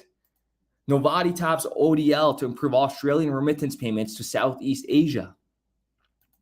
Novati launches new payment platform for purpose-issued Visa cards. I wonder, though, will some technology challenge emerge? Maybe down the road via blockchain or something, but it's quite possible. Yeah. My expectation is that Visa, being the powerhouse it is going to be a wonderful partner for anybody who has an idea for a payment solutions system through blockchain. All right, so there you have it. We have more in regards to Ripple's XRP and so on. Glad to share that with you guys. Again, thanks to Mike Cornwell for sharing that originally. Let's go ahead and jump back into the comments for a bit. And let's see if we have any particular questions or comments. I do see here we have, let's see here. Rayan states, when was the first time you heard about Quant's name? Please, I'd like to hear, guys. All right, that's a good question. I first heard about Quant, I think it was a little bit before the summer. So maybe like May, right around that time of 2022. That's when I first heard of Quant. And it was basically, shout out to the likes of like Mike Cornwell, some of these other guys and so on. And then when I found out that it was basically like Bitcoin with utility, better than Bitcoin, basically, let's be honest, that became something I wanted to research a lot about. And so I just started taking more of my own deep dives into it and so on. But it's, it's one thing to hear somebody say, hey, when did you first hear about the likes of this or the likes of that? It's another thing to act upon it, right? So, my thing is, we mentioned AGIX to everybody, right? AGIX, Singularity Net. Just hear me out on this. I know it's apples and oranges, but shout out to the ones who actually took advantage of those particular opportunities and acted upon that. That's the main point, because we could talk about all these things. It's kind of like, did you hear about Bitcoin? When's the first time you heard about Bitcoin? Well, for me, technically speaking, I guess it's 2010, but did I act upon it? No, I did not. So it's all about, acting upon the opportunities that are presented in front of you. And if anything, doing your proper research ahead of time before things take off. All right. Menelec states, Jim Cramer said we are in a bull market. So is this Cramer using reverse psychology on the market so retail does not buy crypto? I don't know. He might just try to be getting lucky, I guess, to say the least. I feel as though that we're at the very, very, very start of it. I went through quite a few things that are part of my portfolio. I went through quite a few things that are part of my watch list. I've literally seen my portfolio increase by $7,000 within the last couple weeks. So, Some people feel like, well, Max, that's just that's a bull trap, or that's a fake out and so on. I also base it on data. By the way, look out for Bull Run Thesis Part 6, gonna come out hopefully tomorrow morning, and I'll have a whole outline with actual data, you name it, not based off emotions, based off of data. And I always will steal this from Mike Cornwallis because what? Numbers don't have emotions. Very well said. All right, let's get further into it. Jim Cramer is secretly stacking Bitcoin. He could very well be. I'll jump to the other screen. Make sure I didn't miss anything. I didn't. Okay. Z Ali, will Quant be at 10K by 2030? Yes. I'll confidently state that, not financial advice. Yes. And a lot of guys have it a lot higher than that. I mean, like, a lot of us feel as though it's, $100,000 at least by then. Some of you guys got it $1 million. I feel as though it could. I'm not stating it will, but I think we're, 10K. I mean, if you want to be extremely conservative, then yeah, absolutely. All right. Let me go further down. You're very welcome, Kiwi Matt. Thanks for always, I should say always being here, but thanks for, your continued support. Appreciate it. And let's see here. Kiwi Matt says closing in on 200 quant, currently loading up with H4 200 quant. My gosh, Kiwi Matt, you're going to be set, to say the least. I mean, like for instance, who was it up here? It was Z Ollie said 10K. So based off of your 200, even if we had to wait to 2030 to reach those goals, which I don't think that's the case. I think we do it long before then. At 200, I mean, heck, even if you had 100, right, that'd be 1 million quant. So at 200 quant, that is $2 million worth of quant. Yeah, Kiwi Matt's going to be more than fine. And same to a lot of you guys, right? So right now, Menelek, what do you think about one more Black Swan before we can take off Tether, Binance? Oh boy, yeah, could happen. I'm not saying it can't, Brian, but yeah. All right, my brother Ali Quant 10,000 for 2030. What are you thinking? We were talking about $1 million, or yeah, a lot of us feel that way. But he might be extremely conservative. Let's be honest. I mean, some guys just want to have like bare minimum, and that's fine. We all have different outlooks. Rain will be filthy rich by then 2030. I mean, let's face it. If it was 1 million by 2030. I mean, that's just like billionaire status. Like, do you want to go own a professional sports franchise, like a good portion of it? Do you want to, I don't know, go purchase a portion of Activision or Electronic Arts, or I don't know. We all have our own goals. All right. I'm going to go further down. Cash Cat states he thinks Quant will hit 1K before XRP will. All right. Could very well. Let me go further down.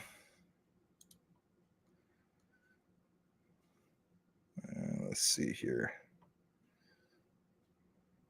Rand says, I can tell you financially, not financial advice, but 2026, 100,000 quant, not less than that price. Yeah.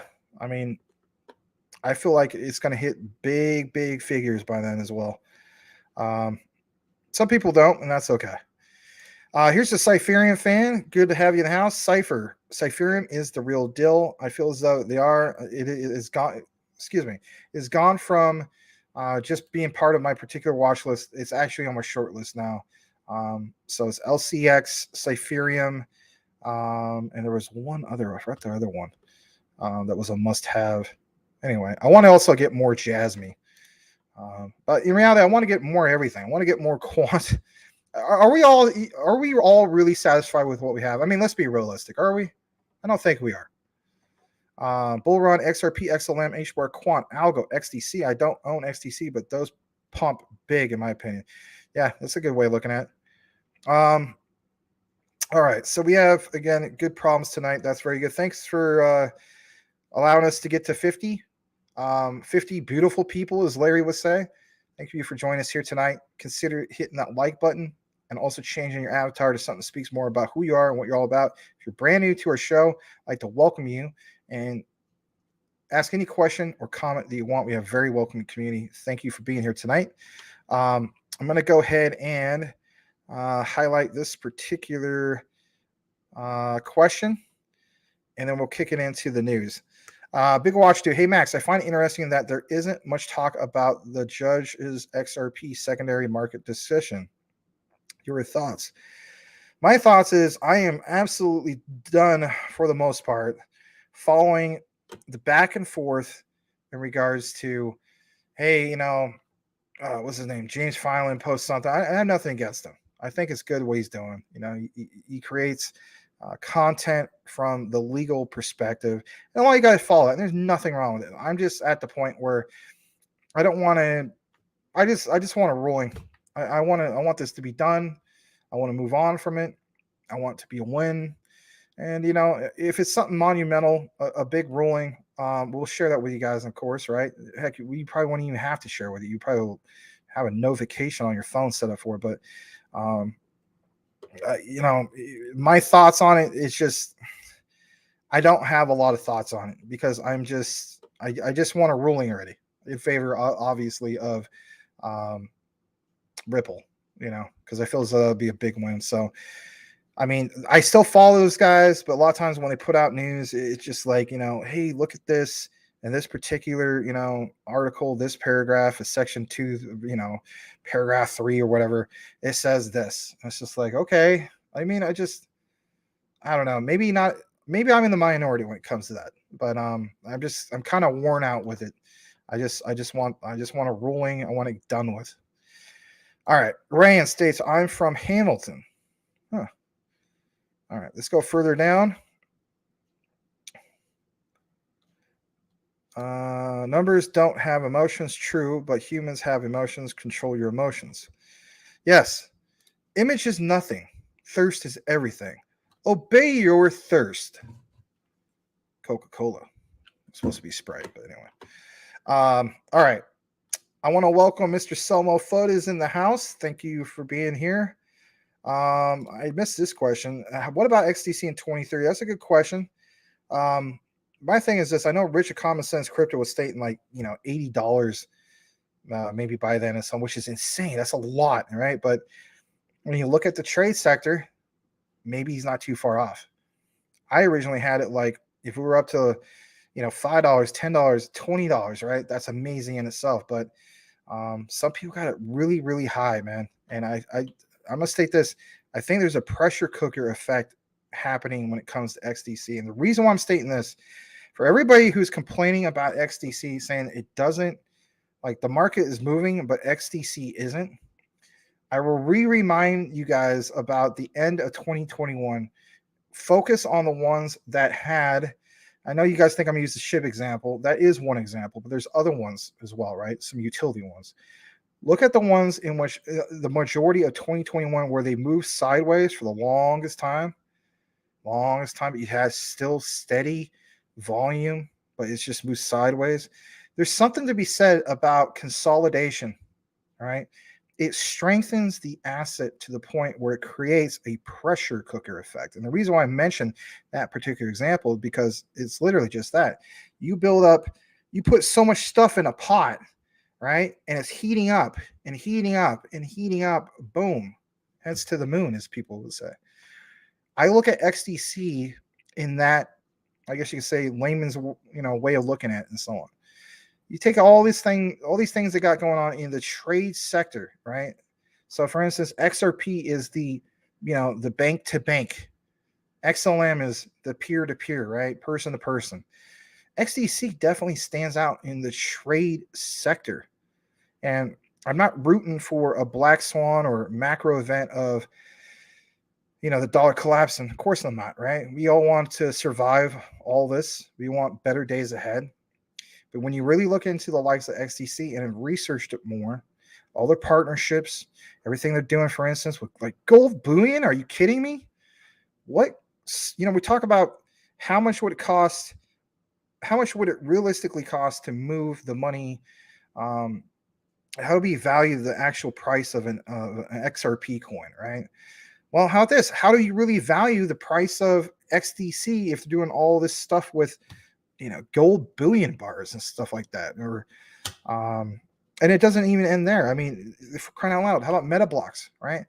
Up to 300,000 people per server for meta blocks. You guys, a lot of us are looking at different metaverse plays. Like, to me, XDC is probably already one of the most underrated ones, even though it's not fully utilized. And that's the key thing. A lot of stuff is, when we say we're new to crypto, we're not new to crypto, but we're so new.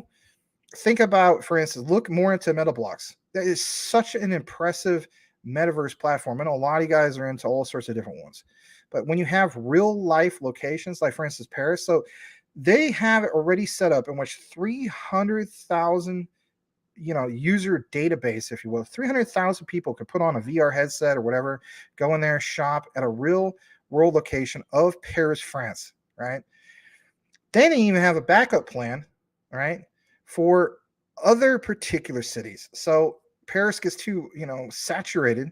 They got London, they got New York City, they got other particular locations.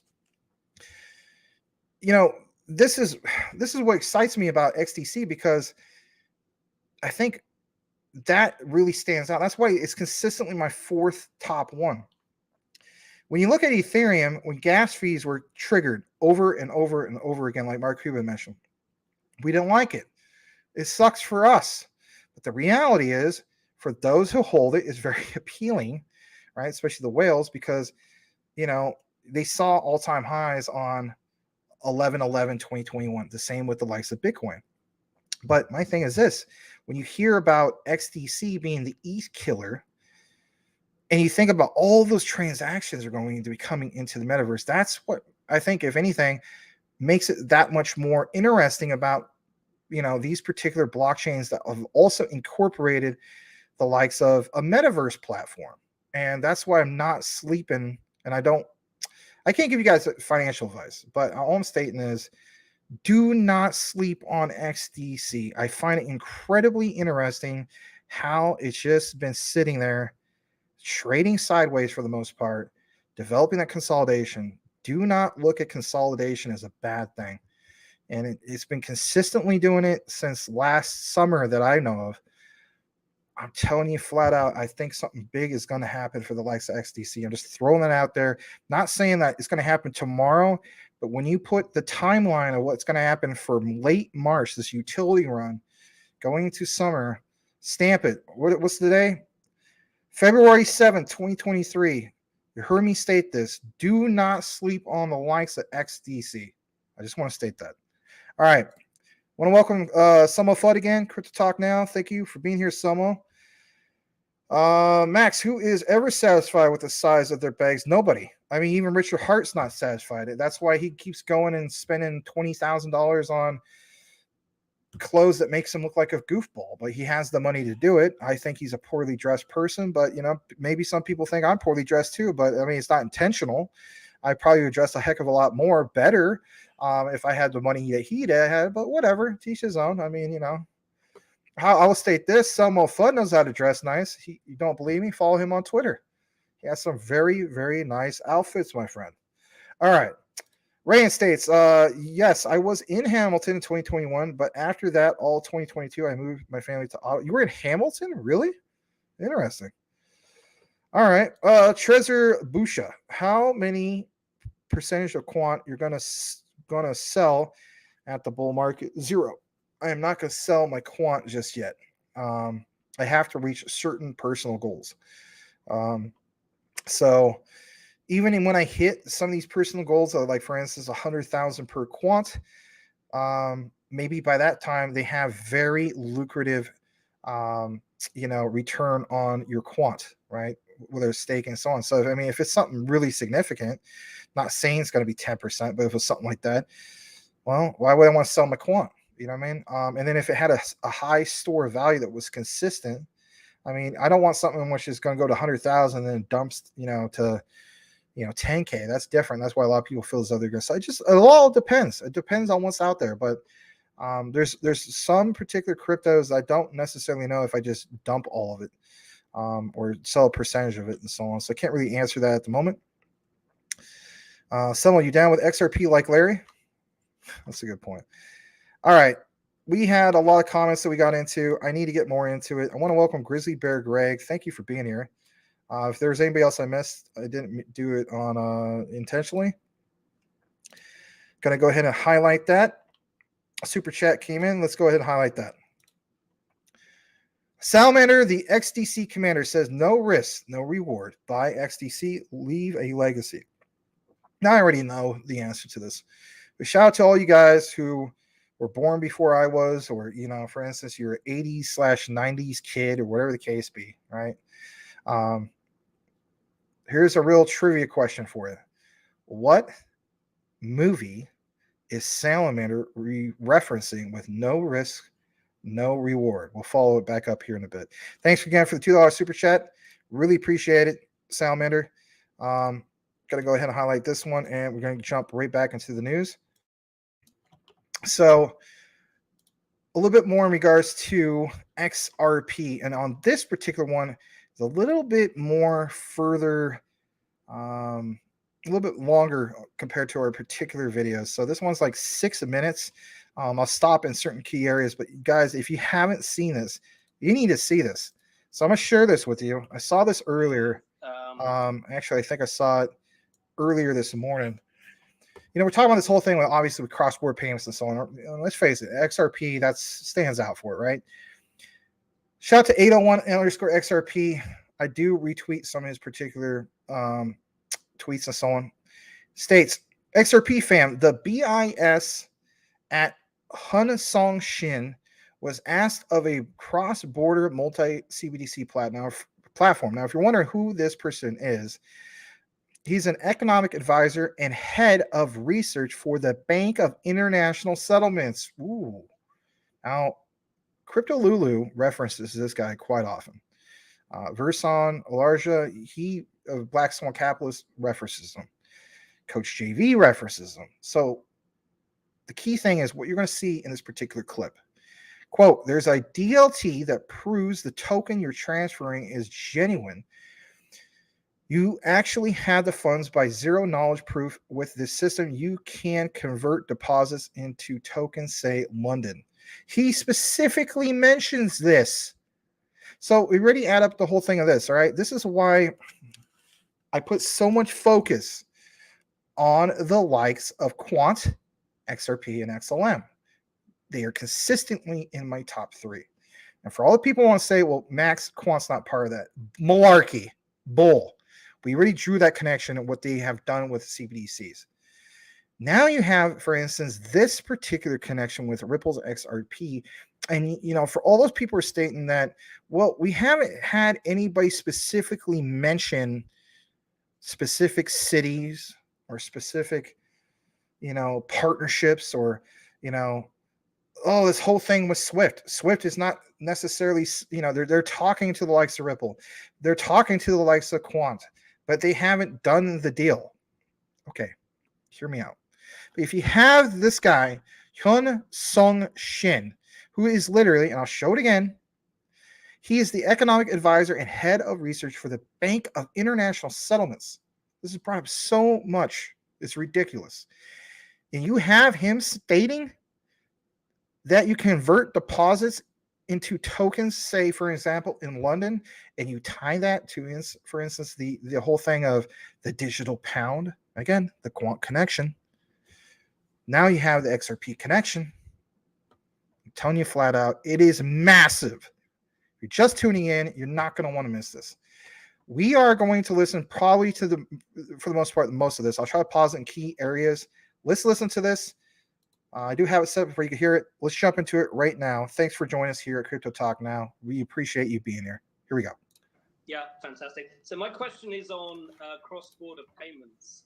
And you talked about the inefficiency of banks maintaining deposits with correspondent banks around the world and how inefficient this is. But how easy would it be for to set up some kind of a platform for exchange of CBDs, different CBDCs, Is that something that you've looked at in this report? How easy would that be? And my second question is, do you imagine, just in terms of the differentiation between wholesale CBDCs and retail CBDCs, do you think that there'll be that wholesale CBDCs will launch first and then retail ones will come later because they're perhaps more difficult or complicated? Thank you. Thank you, Martin. The answer to your first question. So your first question was on multi-CBDC platforms. Does the chapter examine the operation of these multi-CBDC platforms? The answer is yes. And in fact, we actually draw on on a number of trials actually that's going on in the BIS Innovation Hub in partnership with our member central banks. So just to mention two, there's one that is run out of the Hong Kong Center of the Innovation Hub that's called Project M-Bridge. So M being the multi-CBDC platform, and bridge, in the sense of bridging. Then there's another experiment run out of a Singapore center that's called Project Dunbar, and each one of them has the. So real quick, if you've been following Crypto Lulu, he mentions Project Dunbar countless times. Just want to throw that out there. BIS together with 4 other central banks that are forming these common platforms, and the way that these platforms work is to use distributed ledger technology, but using real names. So what we do is clearly if you don't have as in crypto, this device of hiding behind the private key, you have to use real names. And if you use real names, you cannot simply post all the transactions for everyone to see, because that would violate privacy. So the way that these DLT platforms, it's going to violate privacy, but also we know what, guys? We know that a lot of these guys sign NDAs, right? So that makes sense as well. Work is that there is a distributed ledger technology where you can prove that the token you're transferring is genuine, that you actually have the funds.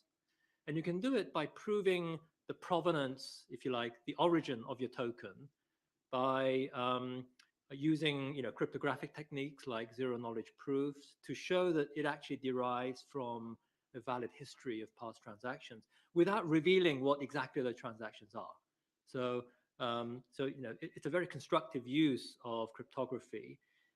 And using that, what you can do is you can just, you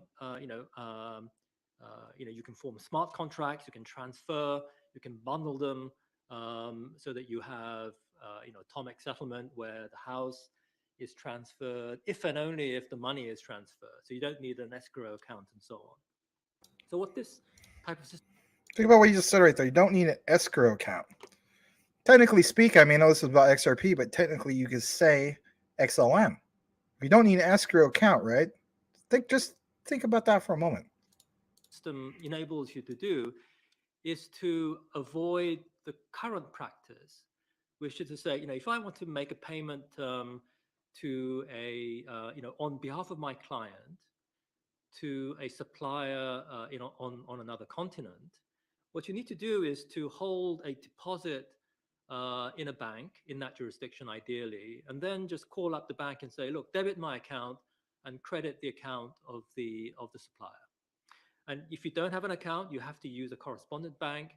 And if you don't even have a correspondent bank with a deposit in that jurisdiction, you need to string along a whole host of different correspondent banks. Now, for that system to work, you need to hold balances at all of these different parts of the chain.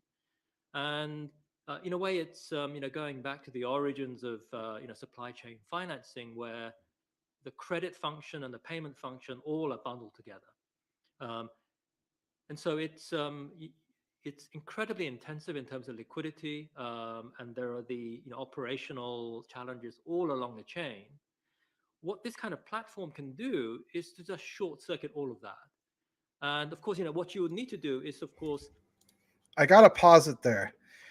Bundle it all together, short circuit it all. What do you know so far that is accomplishing this as we speak. Already what stands out for me is, for instance, Ripple's XRP, especially with, Ripple's on-demand liquidity, for the reason of taking out what? Nostro Vostro out of the equation. He's not quite stating it. He's kind of like dancing around the whole topic of not specifically mentioning the likes of Ripple, right? Maybe because of NDA. But again, if you look at some of the key definitions of what they're doing, right, with ODL and so on, and you see what he's mentioning, again, it's kind of like if you've done your own research, you've already made that particular connection. We'll play a little bit more in regards to this. It's almost over. But it is really, really something to see him mention specific terms about distributed ledger technology, how this is all bundled together, and how you need to take out something that's existed with the likes of traditional finance for decades with Nostro Vostro. Let's listen a little bit more. I think it's really interesting. Let me know what you think. We're going to play a little bit more. Convert some of your deposits into tokens. Yeah. So you cannot avoid tying up some of your deposits somewhere, but you can just do it once. And let's say just hold it in London. And then the tokens Oh my circulate God. everywhere. Like I said, he mentioned specifically London. I mean, come on, guys. Menelik, if you're in the house, remember what you said about freaking quant, right? We're talking about drawing the brains and like shout to Sean CryptoSmith. He mentions, like, for instance, the plumbing. We all have our different particular analogies and so on, but he did specifically mention the likes of London. So right there, we understand that this whole thing of people stating that this is all BS, nothing's going to happen to the likes of a digital pound. How could you not be that much more bullish on the likes of a video like this? This is why I want to share it. There's a little bit more. I know I'm pausing it, but I got to pause it in key areas. I got to. All right. Here we go. A little bit more. Without having to, lock up liquidity at different points, around the world, together with all the other problems that go along with that. Now, how far are we from seeing these things in action? Well, we've done experiments and they work. Ooh. What we need to do is to make sure that we can actually build this to scale and build this to scale. Have the resilience. Build this to scale. All right, testnet is done. You've done it. Obviously, you're in the mainnet. Build this to scale. Who consistently says building things to scale? Gilbert Verdian, right? Yeah, quant. There is so much connection here. Again, he literally hit 3 that I know of. So XLM, talking about taking the whole thing, the whole concept of escrow out of it, right? Boom, XLM. Maybe somebody else could draw other connections, and that's fine. I hope you do, because if anything, it could be valid. So anyway, yes, some of the verbiage, if you will, Gilbert Verdian, quant, some of these other specific things, taking Nostro Vostro, he's not stating that, but let's face it, that's what it is, out of the equation. Ripple's XRP. We already established 3 main ones here without him, quote unquote, diminishing or fully exposing, the NDA, if you will, without coming out and just stating it, right? You're dancing around the subject, but if anything, those who have done the research already know what the heck he's talking about here. This is almost over. Let's get more into it. Under a minute. Here we go. That will really, stand the test of, real world use. But the technology is pretty clear. And, this is not experimental technology. Public key cryptography is when you go onto your, web browser. It's, you can see when you're paying with your credit card that you have a secure connection. That's exactly the same type of, public key cryptography that we're using with these payments. On your second question, wholesale and retail, which will come first, I think what we're seeing is that they are moving together. There are some jurisdictions like China, which have already, they're already in trouble. All right. So there's more to this interview. I wish I could have got a little bit more, like maybe another minute or two, because he specifically goes on about this whole thing with wholesale and retail.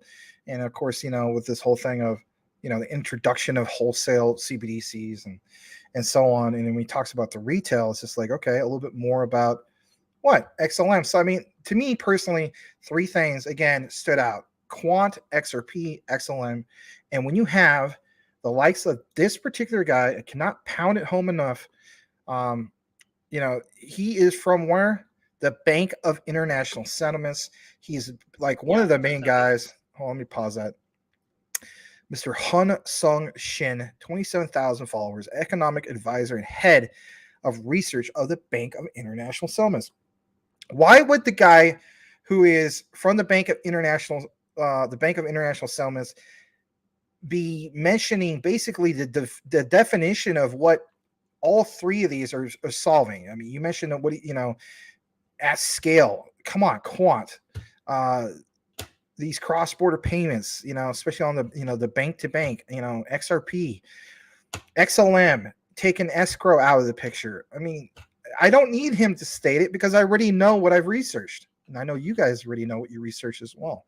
I feel as though, again, I'm going to state this time and time again, especially coming up towards the end of March.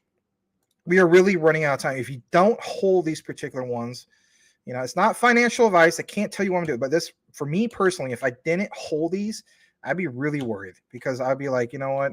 There might be other opportunities in crypto in the future. And let's face it, there's going to be. I don't feel as though that they'll ever be quite like this.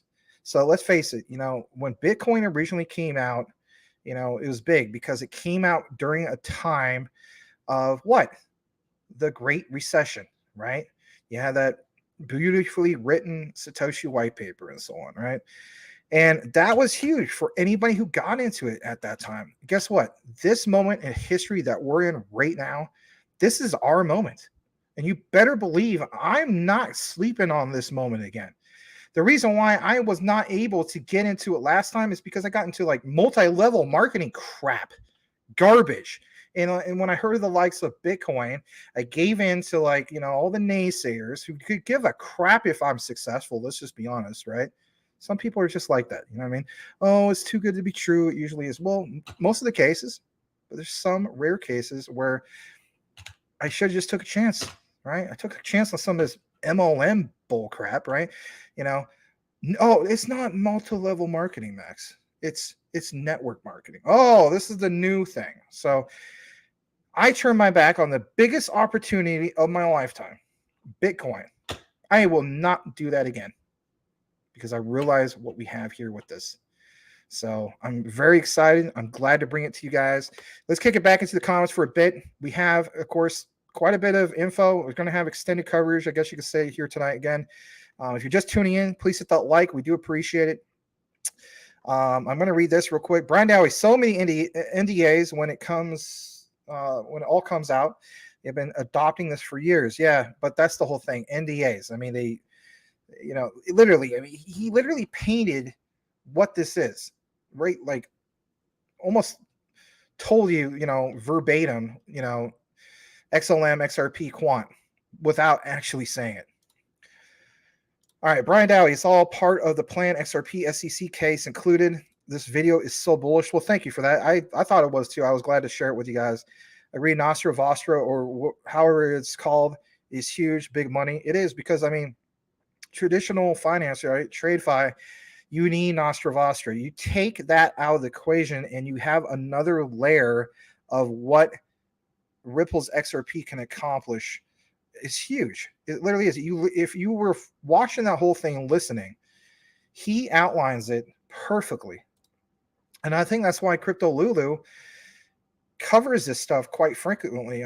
Shout out to him because, this whole thing of the Bank of International Settlements, it's kind of like why I put so much focus lately on this whole thing with IETF, with Quant and, SATP and so on.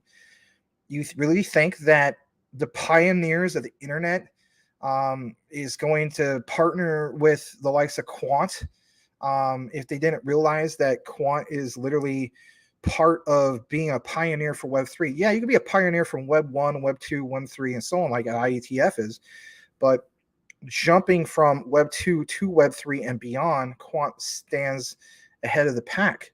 So why wouldn't our founding fathers of the internet not recognize that? Or why wouldn't the Bank of International Settlements not recognize that, you know what, Nostro Vostro needs to go away? How do we, you know, what's the solution for that? It's basically Ripple's on-demand liquidity. You know, it's not rocket science, but some people want to turn it into that for whatever reason. GS states, that's it. I'm buying more XRP. Yeah, I mean, you know, I just think that, you know, this is not a case of buy the rumor, sell the news. And let's face it, I mean, we all feel as though that after like March 20th, we should start getting signs of what's going to happen. I'm not stating that like things go parabolic immediately on that specific date, but let's face it, when it comes to March 20th, 2023, all the way to, you know, sometime in November, I don't have a specific date, November 2025, it's going to be absolutely massive, because if anything, you will have the mandate fully implemented across the spectrum. And that's the key thing. And this, of course, also is why we shouldn't just throw all our eggs in one basket, right? You know, some people feel as though I'm going to be an XRP maxi, or I'm just going to do it with XLM. No, this is why we diversify, right? At least I do, right? Quant, XRP, XLM, XDC, heck, HBAR, some of these other ones, right? Because some of these will take off before others, but the reality is not all of them will necessarily take off at the exact same time. I think XRP and XLM obviously will probably be around the same time, right? But I definitely want to include Quant in that mix, because like what you heard him mention, the guy from the Bank of International Settlements, the whole thing with the CBDCs, and then the whole thing of Quant, you know, having that connection with the digital pound. And for instance, some of this stuff coming out by June of 2023. We're 4 months away now from that. Remember how big of a deal it was to just go through Christmas and New Year's? That's done. So everything's flying by real quick. As we get older, the years feel like months, the months feel like days, you name it, right? It's just how it goes. All right, let's get further down. We do have some HBAR news for you guys as well. Sorry, I should have said vegan feces. My apologies. That's right. Grizzly Bear, I always feel like I do not have enough of the ISO tokens. Anyone else feel that way? I do feel that way. Even though I get kind of comfortable sometimes, then I say to myself, no, how about trying to hit some of my goals instead of waiting until 2026? How about I hit some of these goals by 2024, 2025? Enjoying more of life while I'm still in my 40s at the retirement level, right? We, teach his own. Some of you guys don't ever want to retire, and that's cool too. You gotta do what you gotta do. Let's see here. Brian states he still thinks XLM will be a high-valued stable coin. I feel that way as well, Brian. Grizzly Bear states, I picked up 2 more companies to work for so I can buy my tokens, putting in the time to live easy later. Well, that's cool, man. You're working hard. Brian Dowie, Max, I'm loving your passion. Well, thank you very much, Brian. I mean, sometimes I do get passionate about it. Sometimes, let's face it, sometimes there might be some updates that are just kind of dry, but it's an update. But I don't know, man. When I put together some of this stuff, I say to myself, man, this is why I don't play as many video games as I used to play. Because I am trying to focus on, I don't know how it is for you guys. I mean, I know for some of you guys, you might be new to crypto. Maybe you just, start watching our show like last summer, or you haven't been quite into crypto for a full year. But for me personally, I know I always make this reference, but, Kronos, right? CRO, Shiba Inu, Doge. I know it's like we put so much focus on the ISOs, but here's a key takeaway. I have grown since then, right? But if it wasn't for those, shout out to Coochie Boy, because he did reiterate this. If it wasn't for some of the meme coins, I wouldn't be here. And that's true.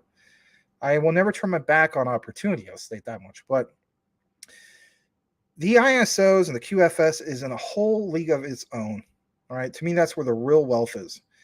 But if it wasn't for that time I came in, I would never been bit by the crypto bug.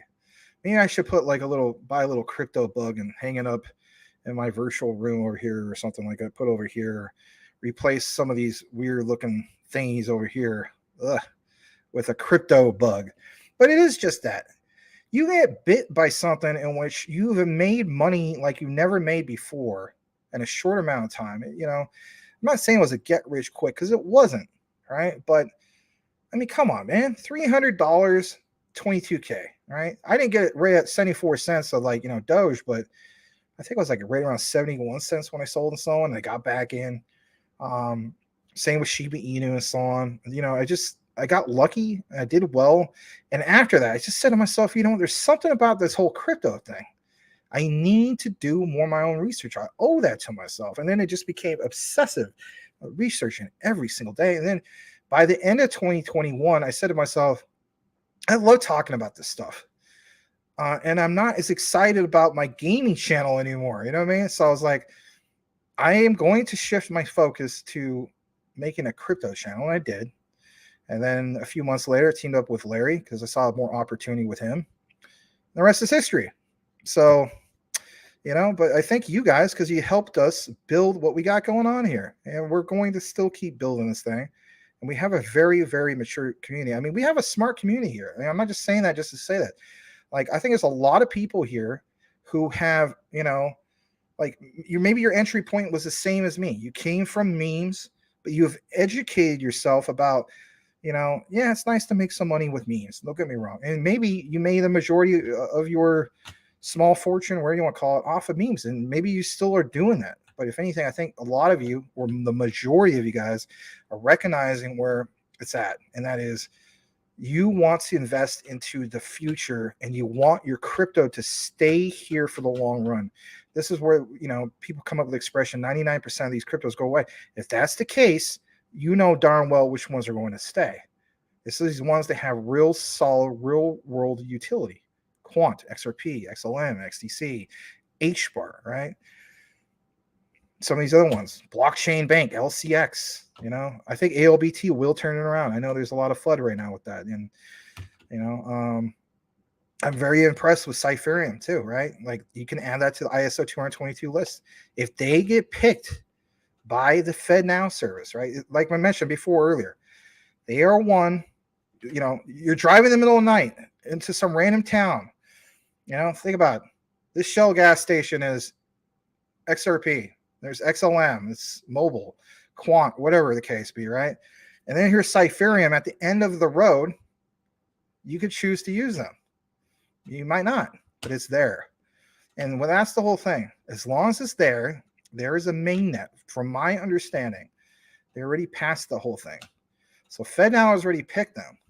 Imagine the price where it's at now. So the price, to my understanding, when it comes to Cypherium, is that they are there. They haven't been utilized yet, but that's the key thing. Watch out when they have become utilized, because as we know, anything with utility that you have the utility being utilized, price action should be on the upside. All right, Max, you flooding Amway and Mary Kay. Not my mom, my aunt wouldn't like me flooding her Mary Kay. But yeah, a little bit. Quickstar was the one. It was 9 to 199. Never forget going to one of those particular meetings. But it was another one I got into. It was called what was it? World of Ventures. Very good, cool concept, right? You can go on these dream vacations, so on. But you had to sell 8 people on the whole thing of buying a package, and then come on, man, off your 8th sell, then you finally get $100 or something. It's just come on. And because of that, I was so pissed off that I turned my back on Bitcoin. Oh, I'd be a multimillionaire by now. But everybody has their situation, and it pisses me off. I will not tell you guys the story behind all that because it make me want to cry, literally. It is so depressing. Anyway, Brian, I like XLM as well. Begging it. Brian Dowie, Bank of America already said there are a Ripple partner. Yep, they did. They're going to use, especially when the SEC's lawsuit drops and it ends up being a win for Ripple. Boom, on-demand liquidity immediately. And that's a key thing. So when we say, for instance, $10 in XRP, I think in reality we should go higher than that, because if Bank of America starts using that utility and then they start doing, I don't know, cross-border payments, start utilizing that utility, that should run up the price in itself. And that's only one example, right? I mean, that's just, how could we not get excited? ODL, another good one. Yes. All right. XLM is underrated. Nobody talks about it. Well, we try to talk about it. And I know Rich Common Sense Crypto tries to talk about it. There's a few people that try to talk about it. It's hard to get info about it. I do want to do another deep dive in regards. So I got a couple really, I know I use this term a lot, hot, juicy videos. But yeah, it's, you know, if anything, I mean, they don't really advertise, but they know what they got. Imagine just not sweating it so much in which you know what you got. If anything, that's bullish in itself. That is bullish in itself. If you don't have to advertise because you know you got a real great standout thing, I mean, come on. I bet you anything behind the scenes, Denell Dixon is saying to her husband, honey, you know what? I'm telling you flat out, the whole world doesn't realize it, but we're going to be the cryptocurrency of the world. You know what I mean? You're trying to tell me she can't tell her husband some of the NDA exclusive stuff? You better believe there's these conversations late at night, you know, before they go to bed or whatever and start the work day. I mean, come on. What couple doesn't do stuff like that? But yeah, I mean, March, when ISO kicks in. Amen, Max. I'm glad to be on this journey with you. Well, you too. Thank you very much. My thing is this. I mean, you know, I know a lot of you guys have stated that, you know, you would like to, some of you guys are for it, you know, like meeting up. Some of you guys aren't. You're like, oh, it's a little weird, man. This is a little weird, bro. Dave's not here, man. But, you know, we might have, like, for instance, like a CTN convention in the future or something like that, or expo. That'd be pretty cool. You know, meet together, share our stories of, you know, our journeys of where we're at and where we're currently at in the future and so on. It'd be kind of cool. All right, XRP and XLM run together. I think they start the run. Very good point. I missed a super chat from a while ago. Sorry about that. Max, you looked excited. I loved it, bro. I am excited. I get excited about this stuff because, to be honest, some of this stuff keeps me awake at night. You know, like when I see Jasmine move. By the way, Jasmine was the #1 trending crypto. Let me double check if it still is. It's not. Yesterday, I should have took a screenshot and tweeted it. Yesterday night, I sent it to Mike Cornwall. He could verify this.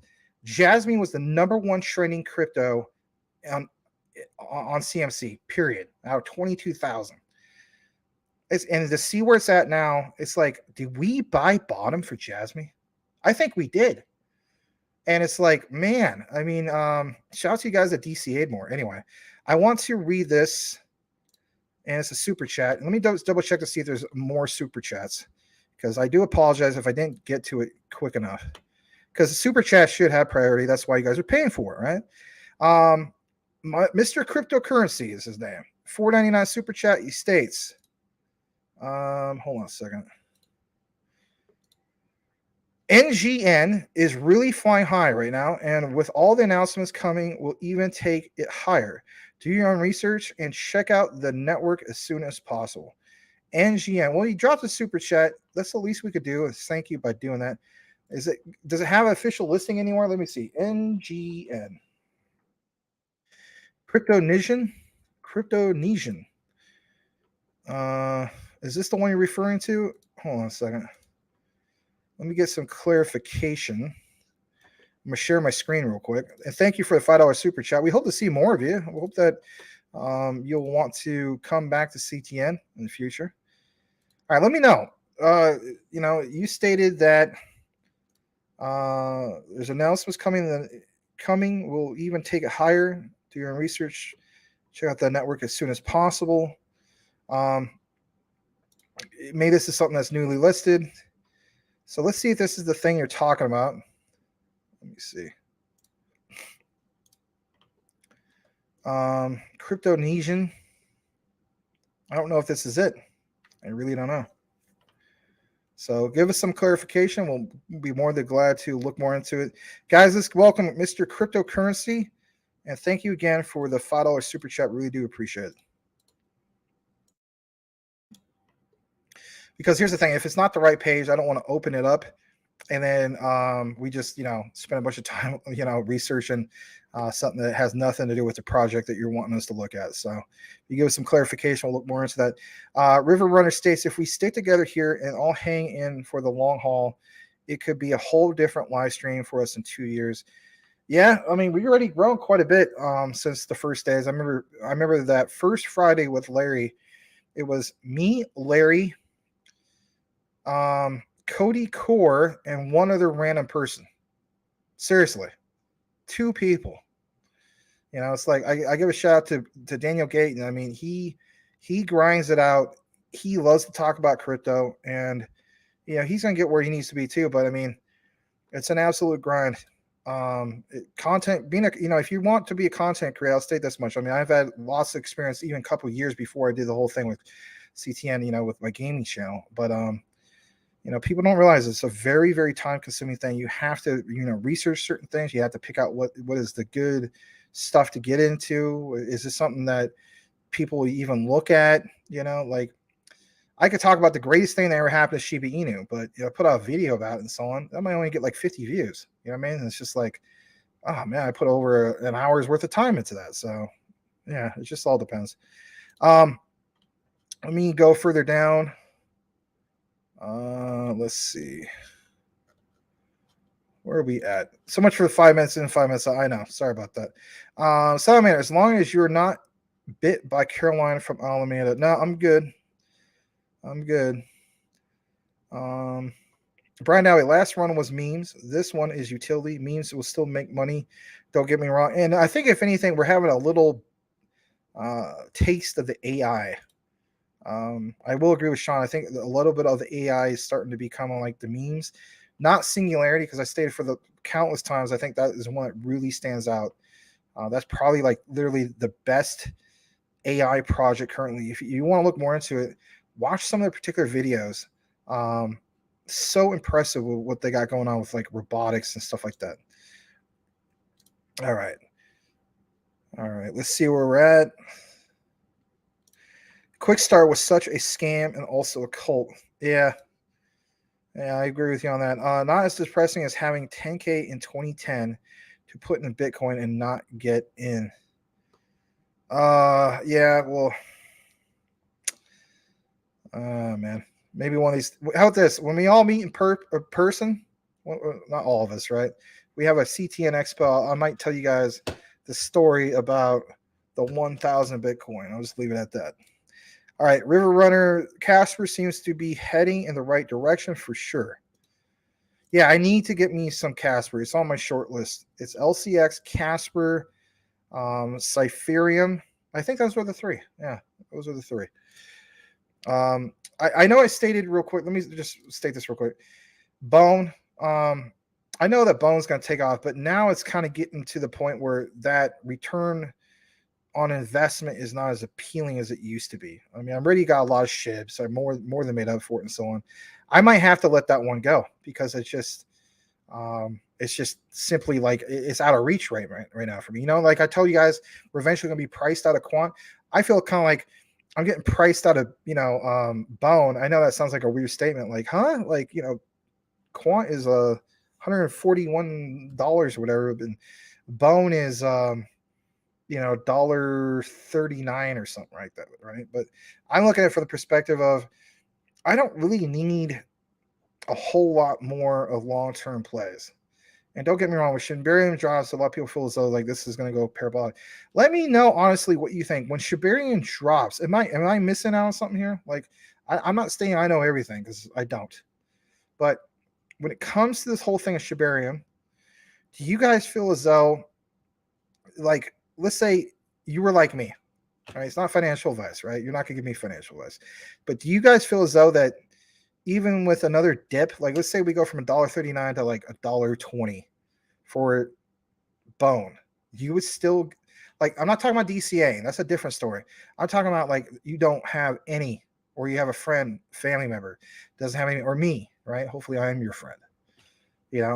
Should Max pull the trigger on Bone because you are so convicted? Like, you don't understand, Max, like this could go to like $50 or something, because that's where I'm at right now. It's like I have a short list that is no longer on my short list. It's on my list, but my short list is literally LCX, Cypherium, and God, what was the other one? I'm drawing a blank. It's been a long day, but you know what I mean. It's like I've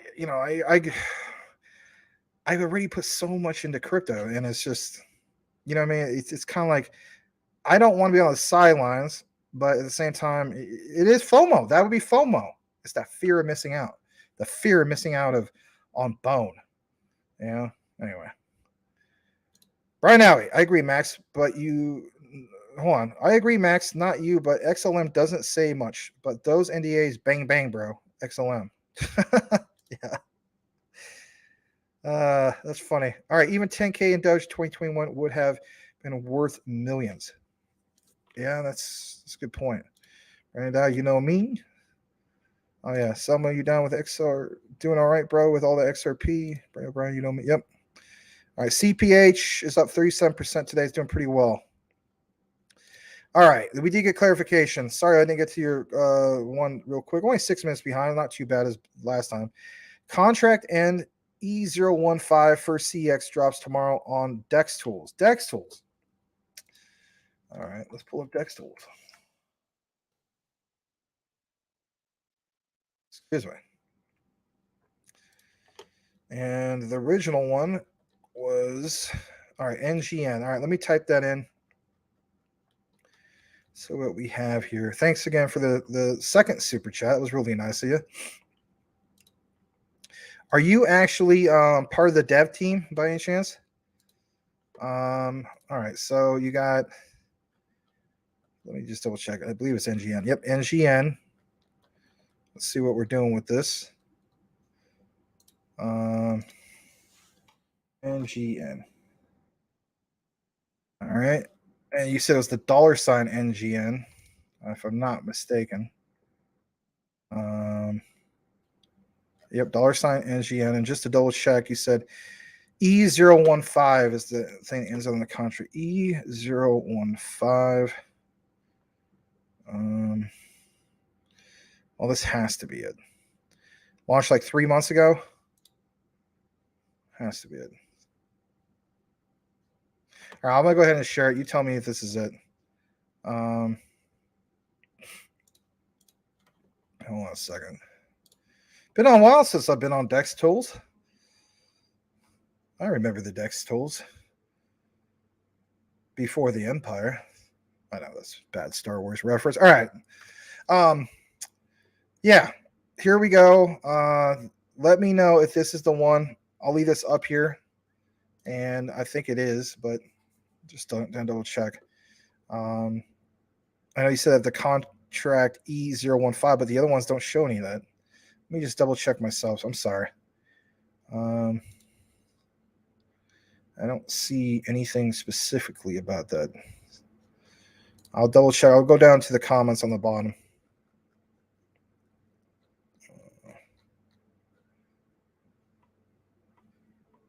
Well, that has to be it, but maybe it's not. All right. So what's up, Mr. Cryptocurrency? It says Salamander. Thank you, Mr. Cryptocurrency. Thank you very much. CTN was a channel I stuck with when I first got into crypto, thanks to Max and Larry. Well, thank you, Mr. Brian Dowie. Larry's still waiting to see you dunk on Shaq. Oh, God. Yeah. Good times. Some people don't understand, who are newer, like, what are these guys talking about? All right. Blackwood SHIB is good, but have no interest in the other related tokens. All right. I do need to get back into the particular news. Just NGN, no $. All right. Let me pull it. I'm sorry, man. Oh,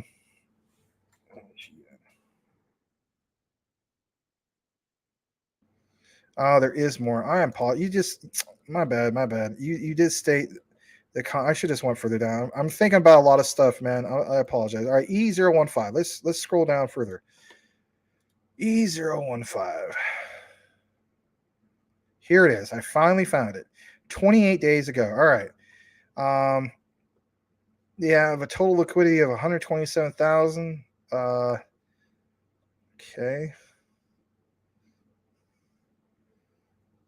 All right, let's see what your token sniffer contract states. We're going to go sniff it. Gonna go sniff. Let's see. We're going next generation network, NGN. 29 out of 100 audit score. Why is that? All right, so they have 10% buy, 10% sell. That's not the end of the world. Source does not contain a fee modifier. Source does not contain a block list capability. Source code contains a function which can block list holders, honeypot risk. Yikes. Ownership renounce. Contract contains ownership functionality. This is not me trying to create FUD, but this is I always try to have the community at heart. If you want to explain why some of these things are here, I would like to hear that. I mean, I've been burned on a well, actually I shouldn't state that. Ninja Floki, right? Everything turned up great on this, except for it had the ownership renounced. Technically speaking, I made over $8,000 off of a $200 or a $150 investment into Ninja Floki at the beginning of 2022. Went to go sell, and because of this thing right here, the ownership renounced, right, where you can disable selling, change fees. Well, they changed the fees, all right. It gave me a fee of over 90% overnight when I went to go sell. So as a result, I finally was able to sell, but I only profited like, I don't know, like $200 instead of $8,000.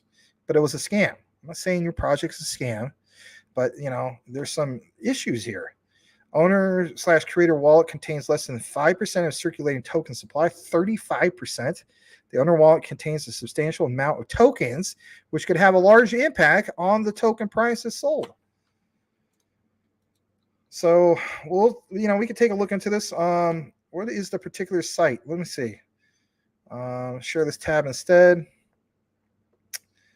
Where is the particular site? So, next generation network. All right, can you elaborate real quick? Yeah, could you give us a website? I mean, anything?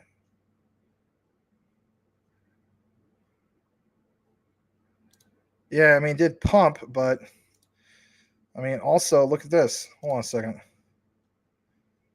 Does that look like a normal chart to you? Because that sure as the hell don't look like a normal chart to me. It's too much sideways, straight lines, horizontal. Come on. I mean, even if I was new to, well, I should say new to crypto, but yeah, I mean, that's where you have your ownership renounced. You're moving liquidity around, man. I don't know, man. I mean, I listen, if you're a developer and you have a real solid project, I mean, you got to give us some reason. Anyway, could you give us a website, something? I'm not really trying to flood your project. It's just that is a really bad score on Token Sniffer. 29 out of 100 is, I'll share it again. See, here's the thing, all right? Our community, we want to see, you know, like if you have, for instance, all these were green check marks, all right? But the only ones you had red were the buy fee and sell fee at 10%. Okay, fair enough, right? Like that's not the end of the world. But man, there's a lot of things here that don't look good. All right, I'm just throwing that out there. There's nobody. Most of our community uses Token Sniffer. I should say all, but I mean most of them do. And we go over here and we do this. This is where we're not just the guy, you know, we're not just, you know, a geek off the street. We got to know our key, you know. We go with Token Sniffer, sniff it, put together, boil it, mash it, stick it in stew. And when it comes up with a score like this, and there's these red flags, it makes us wonder. I mean, it'd be one thing like, okay, there's green check mark here on source does not contain a fee modifier, and also source does not contain block list capability. And then this one says ownership renounce, right? Like there could be legitimate reasons for not renounce the ownership, check with the project team for such information. Well, I'll tell you this much. If your score is this, all right, I don't mean any disrespect. Like I do appreciate super chats. But if this is your score and then you take me to your site and I go view the team and you guys have names like, you know, for instance, let me show you what I'm talking about. Like, what's that guy's name? Yeah, if your name is like Dark Web Dorsey or something like that, and you don't show your face, I'm just not gonna touch it with a 10-foot pole, you know. So, just stating. All right, we need to get back into the news. Let's talk about I don't know. That NGN doesn't have a website. I heard about it from Bleeze. Okay. Hold on. Is it crickets? Do we have crickets? Did I just hear a car leave? Did a car just burn rubber and leave the chat? Is it turning the corner? Is it revving up his engine? Is he down at the light? He might be down at the light by now. All right. Panic had a 20 on a token. Yeah. It might be crickets. It might be you just sped off. I don't know what the case be. But, I mean, if it was me, I would definitely I would address that because that is a crap score. All right, quant is the real deal. Yeah. All right. Sorry we got sidetracked, guys. That works. Sometimes it works that way, but hey, Token Sniffer will tell you that half the tokens in the world are not worth investing in. But this was made 30 days ago. But I'll give you the benefit of that. How about this? Drop us a link to your website. If on your website nobody is showing their face, 0, I'm sorry, you lost us. It's kind of like Jerry Maguire. You had me at hello. You lost me at sniff. You lost me at 20%. You lost me at no faces on your particular site and so on. I'm just saying. I mean, a lot of people have been burned, But I mean, if you have a legitimate project, then hey, man, more power to you. But I'm just stating. They have 3 top 100 exchanges coming. You know how many times we've heard that before? You know how many times people have stated they have 3 top 100 exchanges coming in the next week? It's okay. How about this? Just drop a website. That's all I ask. And then we'll go from there. All right. Let's jump back in the news because, I mean, we're losing some people. You guys have been wanting the news for a while. We're 2 hours and 30 minutes into it. I do apologize for getting sidetracked. Let's get more into the particular news. So we talked about a little bit about XRP. We do have a little bit more. It's not XRP. Let's jump into this next thing. And that is what Crypto Mike has shared right here. Shout out to Crypto Mike, CTN Sideline Reporter. States, ISO 222 documentation that mentions payment tokens, digital wallets, and tokenizations face is melting. Absolutely. Let's talk about it. This is the hot, juicy stuff that we're really interested in, right? Not necessarily just making like a quick pump and dump. I'm not disrespecting anybody. I'm just stating. Let's get into where generational wealth can be made. All right. So it states here, and on this one, I'll probably just go ahead and copy the image address. Give me just a second. Let's see if I can share it in a way in which I could magnify this a little bit. Let me try to share this tab instead. All right, here's this. It's blown up a little bit. So let me see. Can I blow this up even more? Yeah, I can. Shout out to my Zoom function. All right. There we go. A little bit blurry, but it's because, this guy basically just took a picture from it. So it says, business justification for the development of new ISO 222 financial repository items. It states specifically, look at the highlights, with their respective ISO 222 card payment standards development. Ooh, that right there caught my attention. Both organizations, Nexo and TGI, are covering the whole card payment value chain from acceptor to issuer. Wow. With the delivery of full-fledged ISO 222 standards. Through the participation of common experts in both groups, the submitters are already facing today the issue of coordinating their standardization activities to deliver end-to-end compliance specifications, and this by ensuring a proper coherence at message level and maintaining the standards on both sides of the chain. both organizations do rely on their own decision-making structures to ensure a proper coordination and issues resolution mechanisms if and when relevant. If and when relevant. Man, that's something else. With the respective ISO 222 card payment standards development, both organizations, Nexo and TGR, are covering the whole card payment value chain from acceptor to issuer. That is bullish in itself. Hold on a second. The present business justification addresses the registration of a set of messages to ensure the proper management of payment tokens associated with token requests, token issuance, token provisioning, and in general, all actions related to the proper management of maintenance of payment tokens by token service provider. But here's the key thing, guys. Look how many times tokens or payment tokens is mentioned. 1, 2, 3, 4, 5, 6, 7, 8 times. And we understand why ISO 222 is so powerful, right?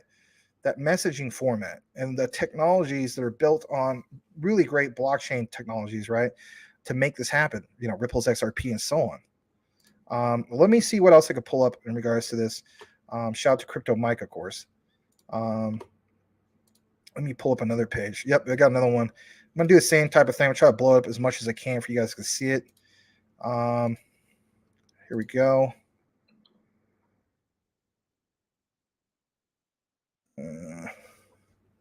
Hopefully you guys can see this. Yes, you can. All right. So I'm going to blow this up. Oh, man, that's a little bit too far blown up. I think this is probably good enough right here. I just don't want to make it like too blurry for you guys.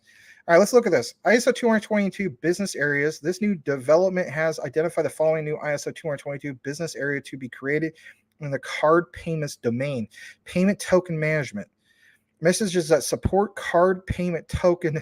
Like whoever put this together knows crypto. Why this is so significant. You need to have high, because if anything, people are saying ISO, it's just a messaging format. It's not tied into the likes of specific tokens in crypto. Malarkey. Look at this. This is cool. I'm glad that Mike shared this with us. So let's get further down. It states ISO 222 syntaxes. The submitting organizations wish to use these models to generate messages in both ISO 222, XML, and ASN1. They are also considered using JSON. Alternative syntax other than ISO 222, XML, or ASN syntax in addition to the messaging generated by the RA. Hold on a second here. Purpose of the new development, tokenization. Being a rather new issuer in an earlier phase of business development, there is no extensive track record of the implementation of tokenization process as of today. Well, yet. Right, we're getting to that real soon. That's why everybody says we are so early.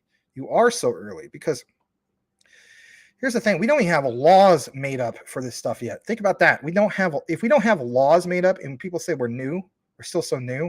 Think about that in itself. There's not even proper laws made. Right, we're trying to get regulatory clarity. Right. I think we start seeing the introduction of legislation in March. Personally, that's just my own belief. Tokenization being a rather new issuer of the earlier phases of business. Yeah, I mentioned some of this. Hold on a second. Hold on. Apart from the ISO 222 syntax, the need for additional syntax was outlined by some actors perceiving JSON on the ideal candidate to support in addition to XML, the whole process of tokenization. I will read this last part. I don't know why he didn't highlight this. Some of those actors in the card payment industry will be willing to demonstrate the benefits of such an additional syntax when performance associated with the time to response to a request is at stake. We already answered this? If you guys were watching earlier, when you said I got passionate and I got excited, guys, think about it. Visa, yeah. This is, you know what, Mike? I love Mike. I do. He gets it. He gets it. He understands he's been watching the show like probably just as long as Brian Dowie, maybe longer, right? OG of OGs. He understands the flow, the format of the show, right? We have outlines and so on. We go from one stage to the other. He understands that I want to have a nice flow. I talked about Visa earlier. He has this. This is cool. This is super cool because, yeah, like it says, some of those actors in the card payment industry, Visa, come on, right? The whole Ripple connection may be willing to demonstrate the benefits of such an additional syntax. And look how many times token is mentioned. XRP, right? And we don't have to just end it there, right? And who is the one, the brainchild, if you will, right? The brains of the operation to get this going, right? I'm so bullish on these top three consistently. Quant, XRP, XLM. And yes, my number 4, XDC. I know that, but XDC plays a big role in ISO 222 also. We talked about that before. This is big stuff. Let's get a little bit more into this. This is cool. Let me see if there's any other particular breakdown about this. Let me bring it up in a way, of course, you guys can see it again.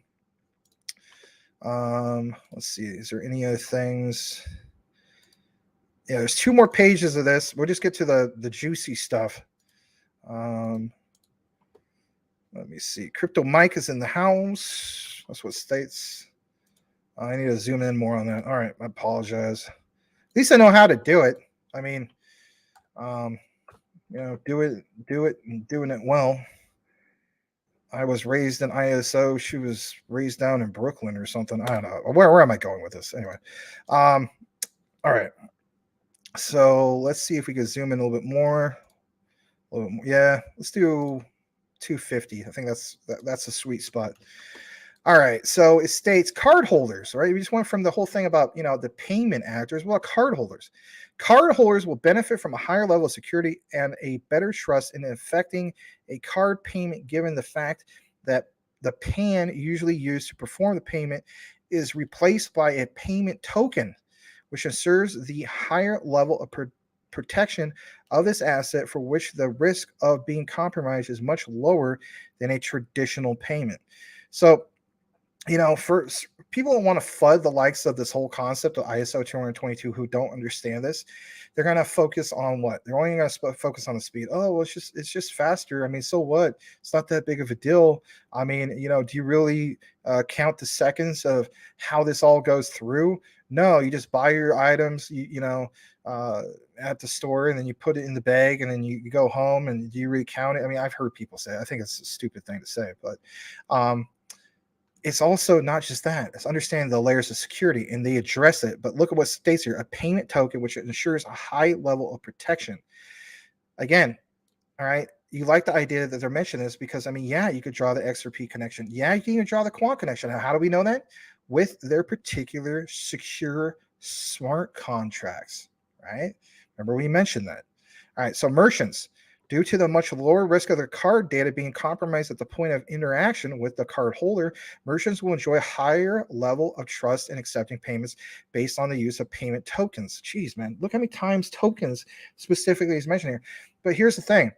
It's not just understanding how this benefits the retail holder who is swiping the payment, or the payment token, if you will, that the token that's being utilized, right? But now this benefits the likes of the merchants. This provides a layer of utility for the merchants. How could you not get excited about this? And I love whoever put this together. They did a very good job of highlighting token. They get it. They understand. Can we all agree on this? All right. We might not agree on everything, right? I think a lot of us agree on a lot of this stuff. But can we agree on this? There is a distinct difference with what is being reported in the crypto space or the mainstream media about crypto. It's a night and day difference. It sucks that it's always this way when it comes to trying to get to the bottom of anything, like the truth, if you will. We do it with politics. We do it with, I guess you could say we could do it with religion. We do it with, rumors that are spread. I mean, at every turn of the table, when it comes to just finding the truth, there is one set narrative. You have to do your own research and come to your own conclusion. And my point being is this: when it comes to the mainstream media fudding the likes of crypto, they only report on 2 things. Can we agree this? They report on 2 things.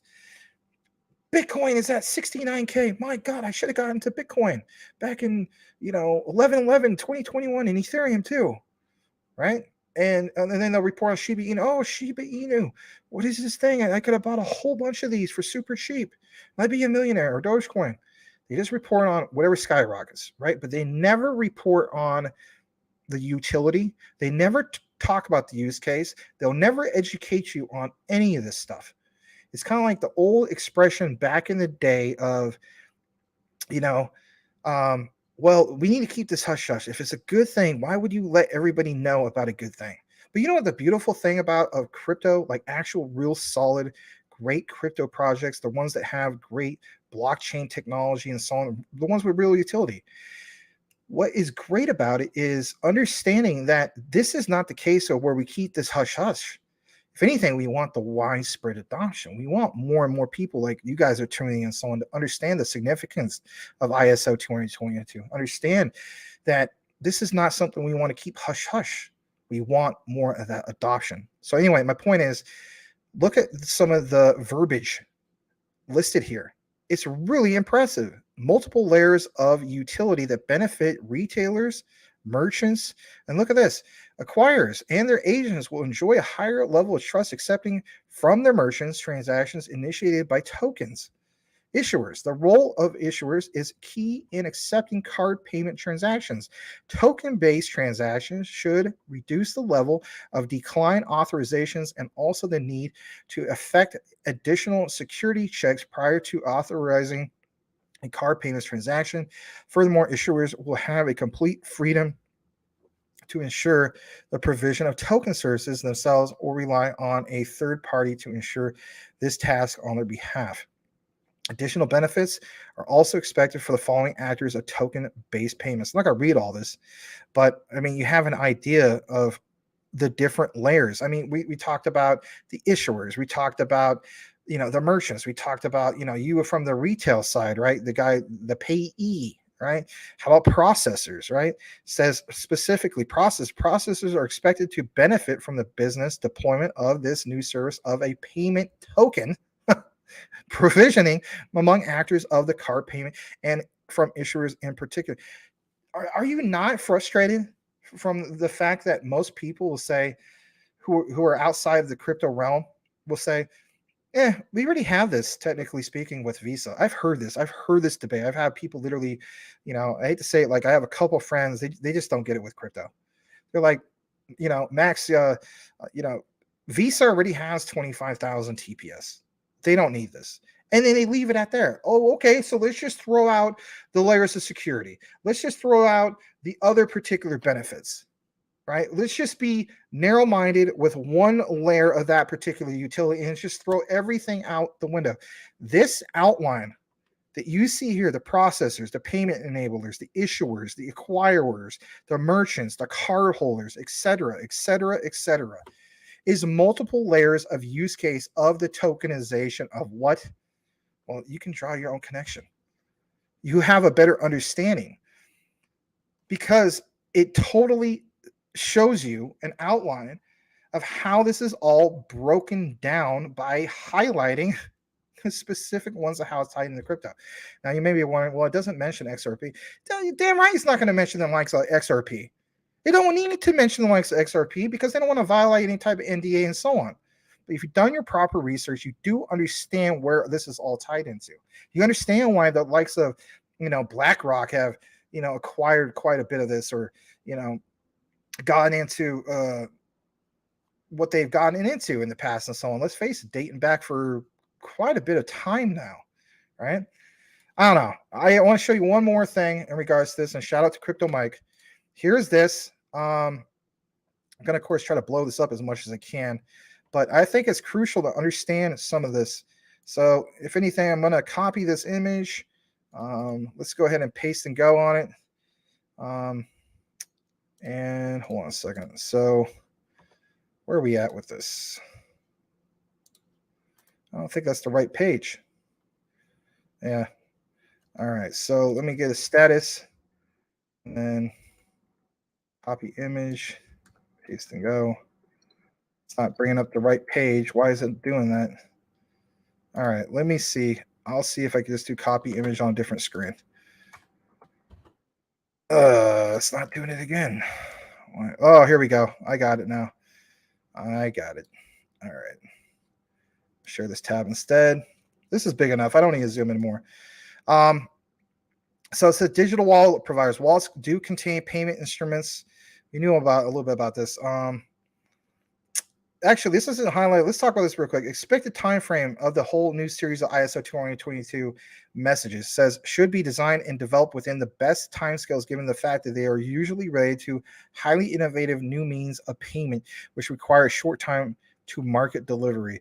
Listen to this adoption scenario. By issuing an ISO 222 standard and early stage development of the tokenization acceptance by the market, it is expected that the actors will avoid a phenomenon, usually, like how it says phenomenon, usually encountered when standardization comes too late after the market acceptance of the solution and when the market has to support different de facto standards once the adoption of the solution has gone to a stage where no backward standardization process could be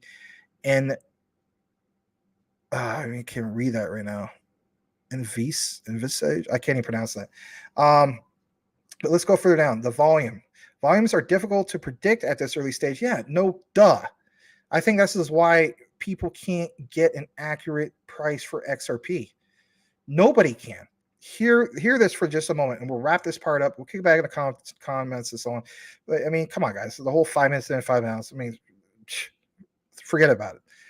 Forget about it. Go back to Jersey, you bum. All right.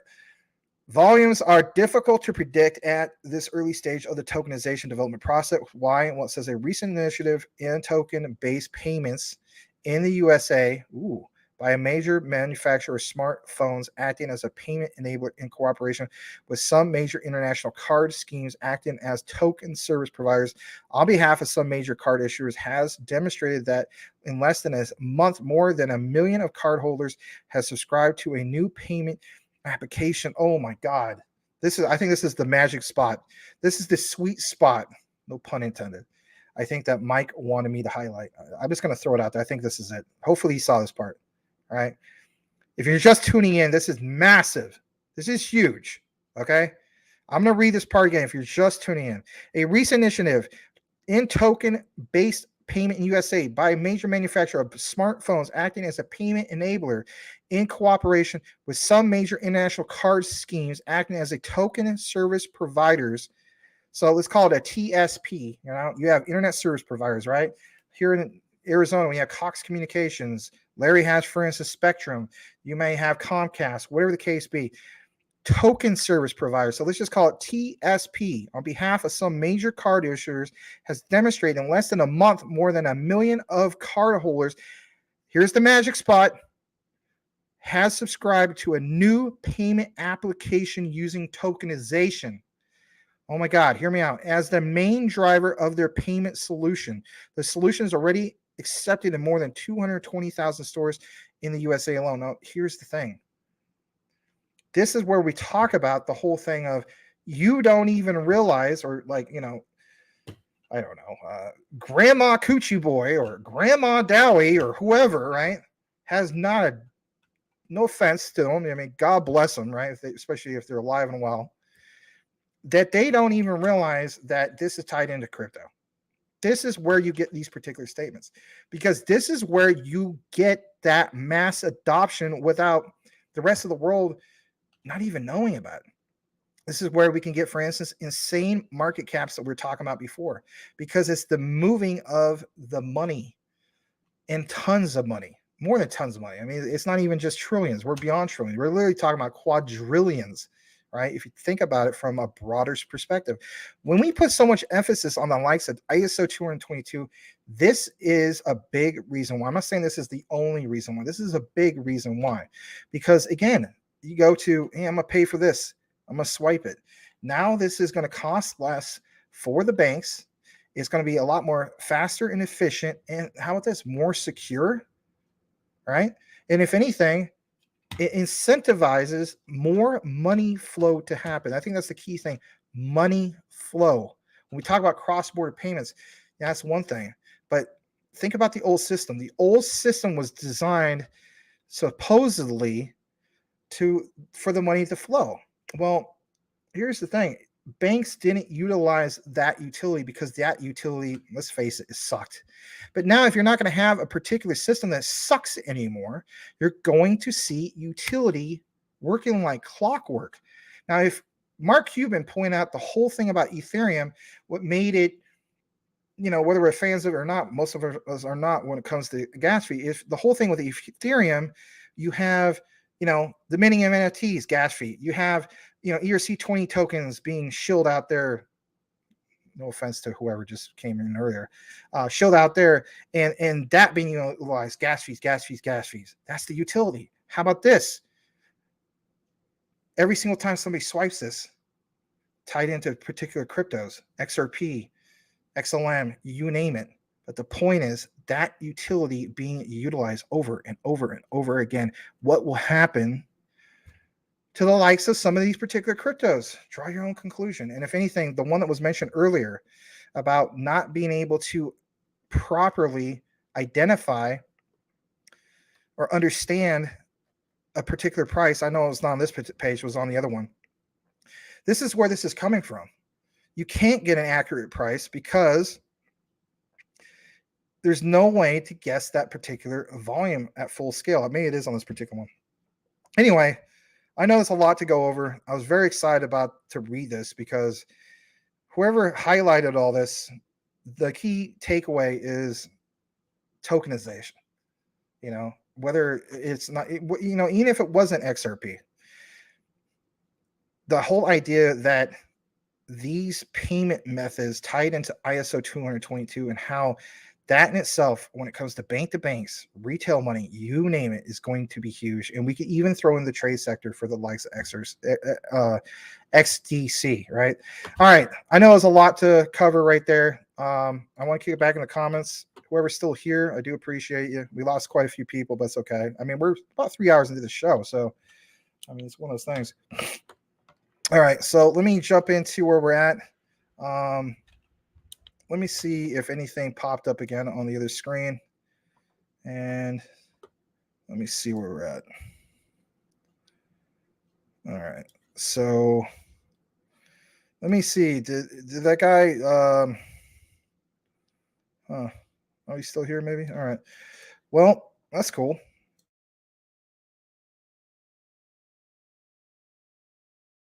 Oop. I was on mute for a second. I don't think I was on a long time. Let me go further down. So yeah, no website. SHIB is good, but have no interest in the other related tokens. Well, it has potential to hit billions of market cap this bull cycle. No, way behind on some of these comments. So I'm gonna go further down because some of the comments, let's face it, are not gonna be as valid. Because it's just too late. I talked about Bone for a while ago. Yeah, don't own Bone, but I think it could be big. What if you stake your Bone and earn ROI on SHIB, the metaverse, just for staking? That's a good point. That is a very good point. NGN up big lately. Okay. Ryan Jones, beautiful pullback on Z. Klaus. Yes, beautiful pullback on Z. Klaus Schwab, Liechtenstein Exchange. Can you imagine Ryan Jones? Here's the guy. It wasn't EE. I apologize, Tim Shea. So EE, if you're watching, I do apologize. We mixed you up with another. AR is the guy's name. He doesn't like it when I say Z Liechtenstein Exchange. He's like, cool it, bro. It's getting annoying at this point. So I'm like, obviously can't please everybody. But yeah, LCX will be the first regulated blockchain-powered bank for tokenized assets such as coins, currencies, and tools. The elites love Z Liechtenstein. All right. No sign. Try to help you find NGN. Any plans on bringing up ArcBlock on your channel? Yes, there is plans. It just might not happen tomorrow. It is on my list. I haven't forgotten that. That ish pumped, but not sounding good as of now.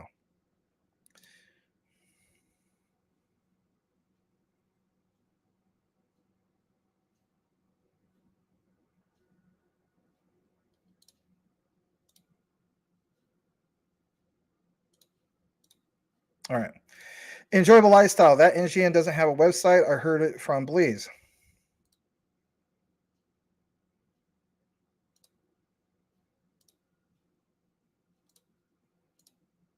I don't know for sure, but all right, let's go further down. All right.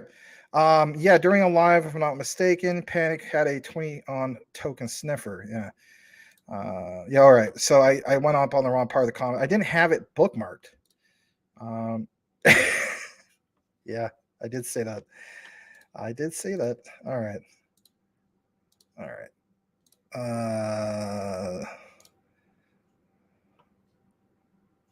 What? Oh, okay. All right. Good night, everybody. Have an early day for work tomorrow. Peace be with you. Yeah, it's kind of a long show. Sorry about that. Stevie, Quant is going to pump very soon. Agree. Third tweet down. I don't know many scams that get on a CEX. I hear you on that, but there's been so many cases of so many different tokens. Like, come on, what was it? Terrarium. Oh, we're going to be on Binance. Or how about this Lily Finance? Oh, we're going to be on Coinbase. Did it happen? No. They even took fake screenshots. So I'm not saying that's what happened in your project, but I'm just saying. Oh, see, I'm home. Yes. Agree, Max. Everything changes in March, April. Max, they keep giving us clues. They do keep giving us clues. It's a lot more than blues clues. It's crazy stuff. What do you think about Vela? I don't know. What do you think about Velma? Bam Bam. The rest of I don't know. I don't know about Vela. Sorry. HBAR, good for security and speed. XRP, XLM might do everything else, the money related. Yeah, we have gone way over, but I do thank you guys for being here. Let me see. Cody Core's in the house. Good to see Cody Core. Patrick is like, nah, V, you want to pit my kitty, Mr. Clash Swab? Trying to tell me that Dogecoin is going to go to the moon? But Dogecoin to the moon. I'm going to be rich. Yeah. All right. Stevie, do you think WTK will have part to play in this? WTK. I'm just losing it, man. Maybe because I've got 3 hours on the show. I'm drawing blanks. G Puma 83. Max, you're the man. Thanks for so much for info. Appreciate all the hard work. Well, thanks, G Puma 83. G Puma 83, you need to consider changing your avatar to something that speaks more about who you are and what you're about. Even if you're rocking the Pumas back in 1983, we want to see that, man. That way you could be like, yo, Max, I don't mean to brag, I don't mean to boast, but back in 83, I like hot butter on my breakfast toast. Work it out. I don't know. Coochie Boy. Maybe Team Shea. He fell asleep last time. That's what he said. He said he fell asleep and he woke up later and then he caught the show later. Yeah, I don't mean to keep doing like extended coverage, but sometimes it happens. I think we already lost Larry by now. He's probably like sleeping. All right. Let me see.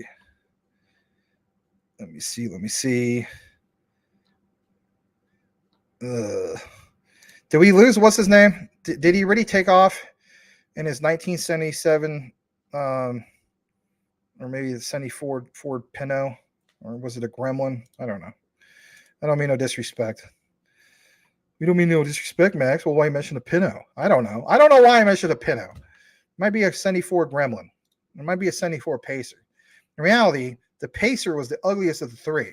All right, let's just be real. Pacer looked like an upside down bathtub on four wheels. You're very welcome. 3 zeros. Jeez. How are you feeling about Jasmine? Could it reach 5? Yes, it could reach 5. Not financial advice, but I do want to state this. We have some info for you guys in regards to it. Max, you're killing it. All we need is a wrap. Oh, boy. I don't know what I could get with. I mean, technically, it wouldn't matter if I put a wrap on because it's not like, the channels or the live shows are monetized, right? Yeah. Maybe I could. I don't know. All right. I ain't too far out for 250,000 Jasmine. Yeah, good point. Tim Shea is awake. You have woken the mayor of crypto. This red phone was called. He answered. Here he is. Is Max asleep? I'm not asleep. It's just it's getting kind of further into the whole thing. Everything will pump. Banks are going broke. It's a fact, according to 405 Anthony. Well, thank you for that. Miguel, Jasmine, bro. Yeah, we got to talk about Jasmine. Welcome, Miguel. Bonus just getting started. 60% pump this week. Yep, not too shabby. Max, you have time. Can you check the panic chart? Do you mean the debt clock? Is that what you're referring to? Did you happen to cross my HBAR partner? No, I haven't yet. I will though. Don't worry about it. So I'm trying to see. I'm finally caught up. Yes. All right. If there's anybody else that's still here who still cares about the news, we have some news for you. I know. Unbelievable, right? Let's jump into it. It's now in regards to Hedera's HBAR. Clip it, trim it, ship it, boil it, mash it, stick it in a stew. Potatoes, right? All right, let's get into it. So we have some of the hot, juicy stuff. Here it is, straight from Crypto Mike. It says companies building innovative real-world use cases on Hedera. Now, we will elaborate more about this.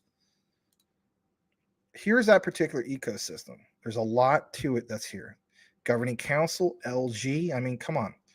Google, IBM, big, huge names. Ubisoft, Boeing. I would definitely say, like, obviously Boeing and Google and IBM and LG are a lot bigger names than Ubisoft. I mean, But anyway, Web3 ecosystem applications, some of the ones that you see here. Hopefully you see. If you don't, it's okay. But in this particular video, you're going to see it's going to outline some of these key things. And Mike might be thinking, he's not going to share it. Yes, I'm going to share it. So here it is. I fast forwarded it. And I did fast forward originally. Oh, man. Hold on. I got to get into this. So let me just leave it right there. Yeah, here we go. We're going to listen to this for just a little bit. I'm going to give him a like. Hedera HBAR news, huge GC announcement. HBAR set to shock the world. All right, here we go. We'll be back in a little bit. World use cases on Hedera. Read below. Now, I want to take a quick look at the overall ecosystem here. Look at how substantial this ecosystem is around Hedera. Show me another project in the space that has this large of an ecosystem that includes the names that Hedera does. Because trust me, I know that there's vast ecosystems out there, but when you look at this one and you look at the names tied to the GC alone, there is nothing like this out there. Hedera is changing the overall game. And with the recent announcement, it solidifies this. Now, first off, when we take a look at these 10 companies that are building out these strong real-world use cases, we look at Avery Dennison, which is the one that has the live use case on Hedera already. That's the one that is doing these massive amounts of transactions every single day.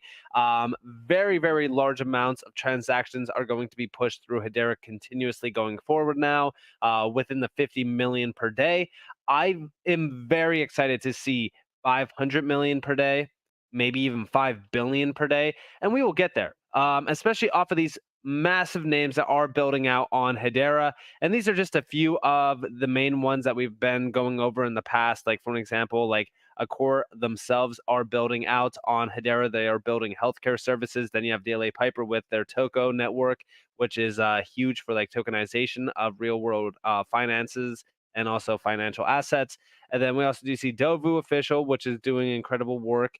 And then Safe Platform, healthcare. Again, healthcare is a big one, disrupting the music industry through Tune FM, the Coupon Bureau, which is retail. I mean, this is like one of the biggest retail disruptions around coupons, which a lot of people think is not a big deal, but this would be billions of transactions per year. MTech, CBDCs, things like that. MTech is a big giant, by the way. We've connected the dots with them many times. The first official announcement was back in May of 2021, almost 2 years ago now. And then Drop CC with microtransactions, which are huge. We've talked about them briefly on this channel.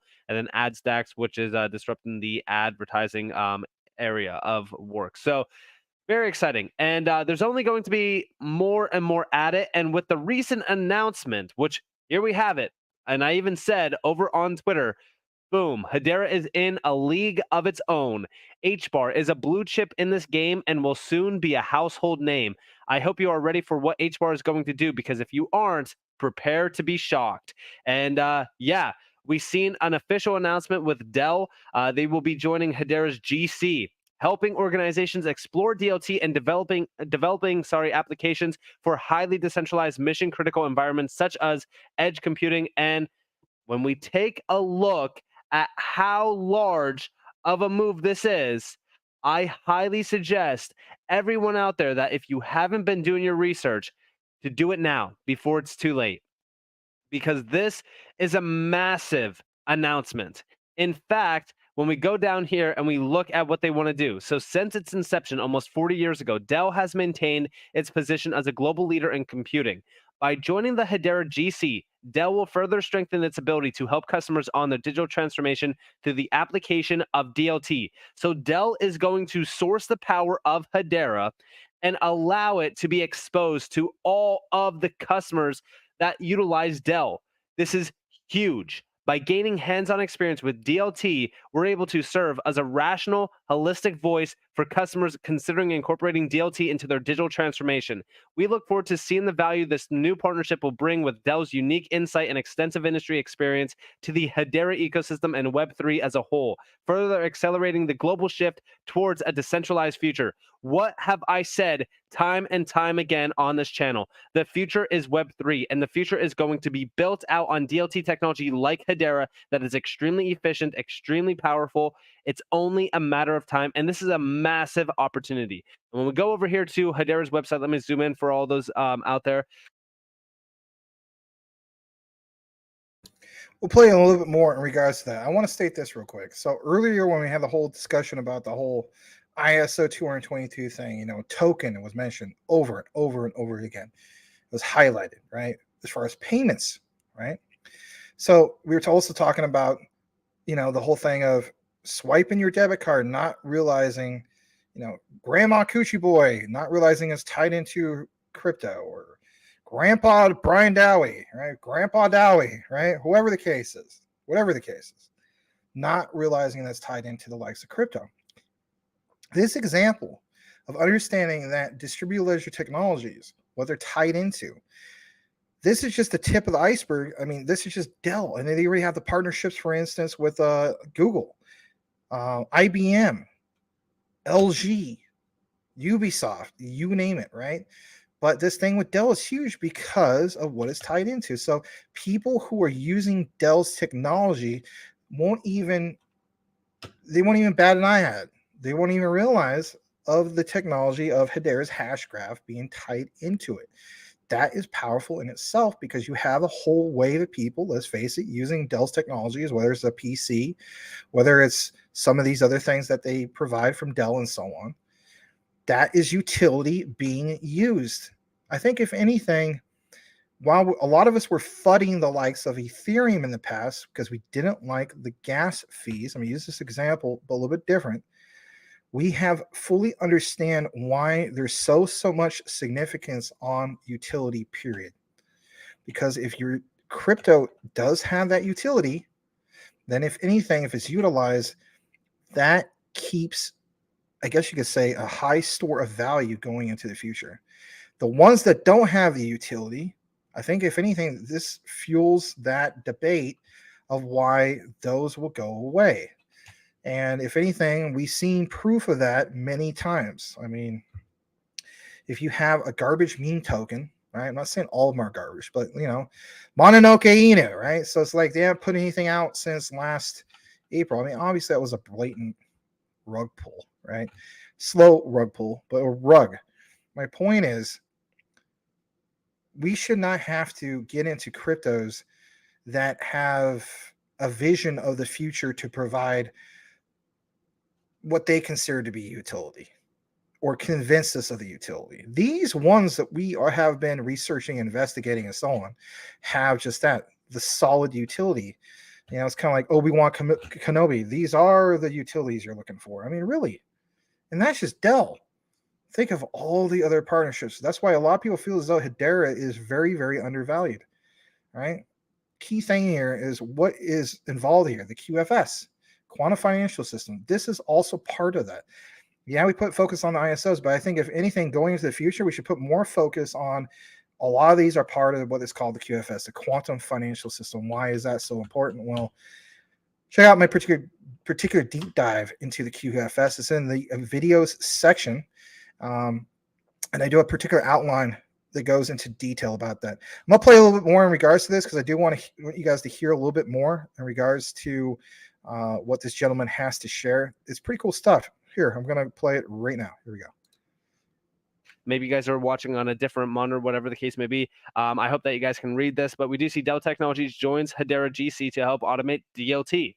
And as we do focus on a few of the quotes in here, I do want to talk to you guys a little bit about some of the quotes. So first off, as DLTs become the optimal choice for data collection and persistence for large-scale edge data generators, with secure provision DLTs, customers can build cost-effective and efficient applications across IT environments, including edge, that provide scalable data persistence, protection, control, and process automation. Our customers rely on us to both maintain and help secure their existing infrastructure, as well as advise them on technologies they are considering to assist them in achieving their goals, whether it is the process optimization, new business models, or meeting their ESG standards. And this is from the Global Chief Technology Officer at Dell. By gaining hands-on experience with DLT, we're able to serve as a rational, holistic voice for customers considering incorporating DLT into their digital transformation. And I love to see them mentioning the security aspect around these infrastructures, because as we look at the security layers on Hedera, this is why we said that Hedera will most likely be the trust layer of Web3, because it is the most secure DLT technology in the space. And I am very, very excited going forward to see what happens with this, because this is going to be a game changer as we focus on some of the leaders around the enterprise grade area, but also the technology side of things. Dell is a leader in technology, but they're also a major leader globally as a global brand. So as we look at this, this is huge. This is extremely huge. And I really think that this is going to be an incredible opportunity for Hedera. And soon, a lot of people are not going to be able to stop talking about Hedera. Again, this is going to become a household name. And by the way, Dell right now is focused on the decentralization of data, such as Project Alvarium, which is a data confidence fabric capable of measuring data trust, which was developed to ensure better data confidence from distributed systems. So this is actually a DLT. It's built on DLT. So that's pretty cool. So when we take a look at this, yeah, I think that Hedera's an entire ecosystem, I think that Hedera's entire infrastructure is perfect for names like Dell.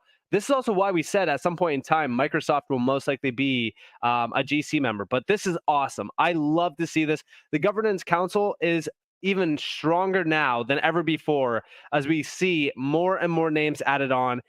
We thought the GC was strong, but I mean, I'm telling you guys, it's only going to get better from here on out. And by the way, we did see a nice price increase off of it. So far, we're coming back down a little bit, but we've seen about an 18% gain.